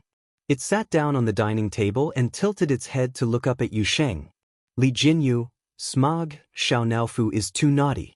How about we chase it down? Xiang Yu's expression didn't change. He picked up the takeout bag and righteously said, "I haven't had time to buy it a cat tree. This dining table will be its cat tree." Li Jinyu? Xiang Yu raised his eyebrows and looked at his teammates. Hey, what are you looking at? Do we have to eat at the dining table? His teammates? Who the hell are you setting these rules for? I'm so tired that I'm running a low fever. I'm going to take a nap and write again. Everyone can come back tomorrow. I'll make it up to you when I'm done. Clasped hands. Chapter 257. 2 minutes later. In the esports base, a group of young boys held lunchboxes and sat cross-legged, sullen. They sat on the ground next to the dining table. Xiao Naofu occupied the entire table with an open can of luxurious meat, a bowl of warm goat milk, and a few small dried fish in front of it. In the live stream, as expected of Sameoga, his cat-slave nature has been exposed. Xiao Naofu, I heard you're going to set rules for me? Where are the rules? Haha, I'm laughing so hard that the geese in the yard are squawking with me. Some netizens also argued, am I the only one who thinks there's something wrong with Xiangyu? Cats are just animals. Why should they be allowed to sit on the dining table? That's right, don't tell me the other contestants don't mind. He's too selfish, he doesn't care about other people's feelings at all. At this moment, Xiao Naofu was scalded by the goat milk and meowed in a coquettish voice, sounding extremely aggrieved. In an instant, Captain Wander stood up and scooted over. Oh, did you scalded our little baby? Come on, have some food first. Let's blow on the goat milk under the air conditioner. Netizens? Huh? The medic, Shui, knocked on the lunchbox with his chopsticks and said angrily, Smog, is this how you take care of Xiao Naofu? If you can't do it, let me do it. Netizens? Mage Xiao Naofu bent over the edge of the table and stared at the little cat. Xiao Naofu, Sameogu is a scumbag. Why don't you sleep at my place tonight? I'll warm your cat bed. Netizens? Xiangyu was speechless. Hey, stay away from it. Don't scare it. He picked up a small dried fish and fed it to Xiao Naofu's mouth. Xiao Naofu took a bite and then rubbed its head against his palm, meowing softly. Meow, Xiangyu asked uncertainly, do you want a hug? Meow. The young esports god suppressed his excitement and pretended to pick up the little cat nonchalantly. It was the standard posture of holding a child. Xiao Naofu nestled in his arms, nibbling on dried fish as it rubbed against Yu. The young man's t-shirt was pulled down quite a bit, revealing his clean and distinct collarbone. Meow meow, the kitten was so obedient that it seemed to be saying, I love my brother the most. Xiangyu raised his chin slightly and looked around provocatively. I'm sorry, but this is my cat. Please don't think about it. His teammates? Look at how smug you are. Was it a big deal to have a cat? Woo woo woo, this despicable cat's chosen son. Seeing this scene, the netizens laughed like crazy. Xiao Naofu is really spoiled. Shocking. Team Logic's rage was actually for Green TX. Director Lee, you're in charge of sending me to the base. Leave the rest to me.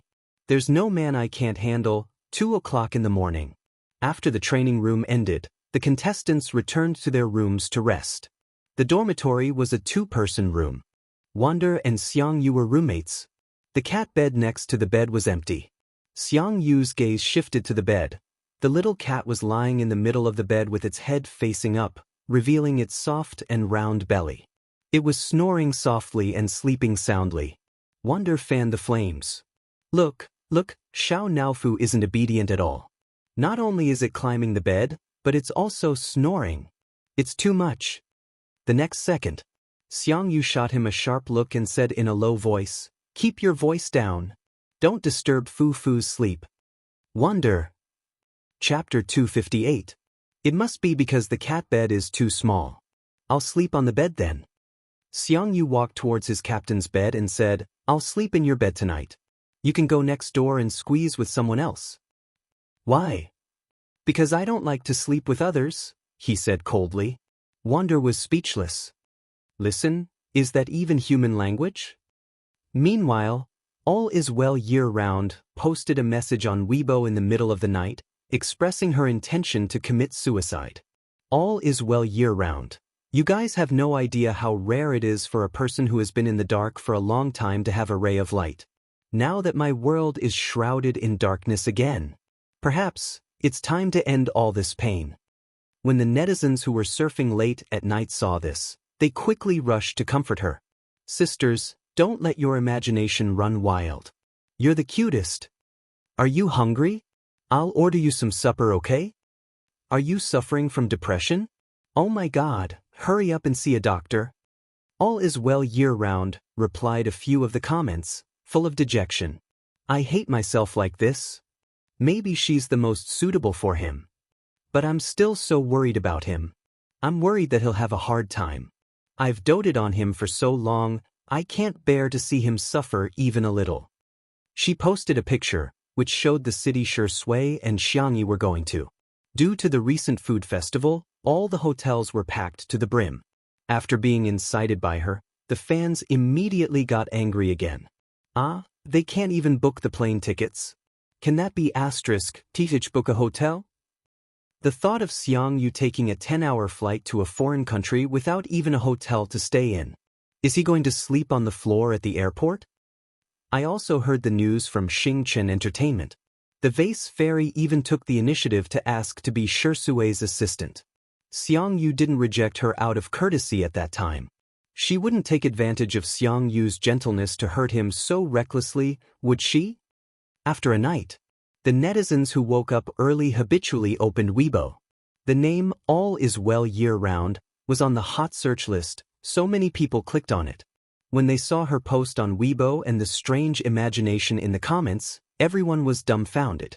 Xiaohua was an office worker and wasn't very interested in chasing after celebrities.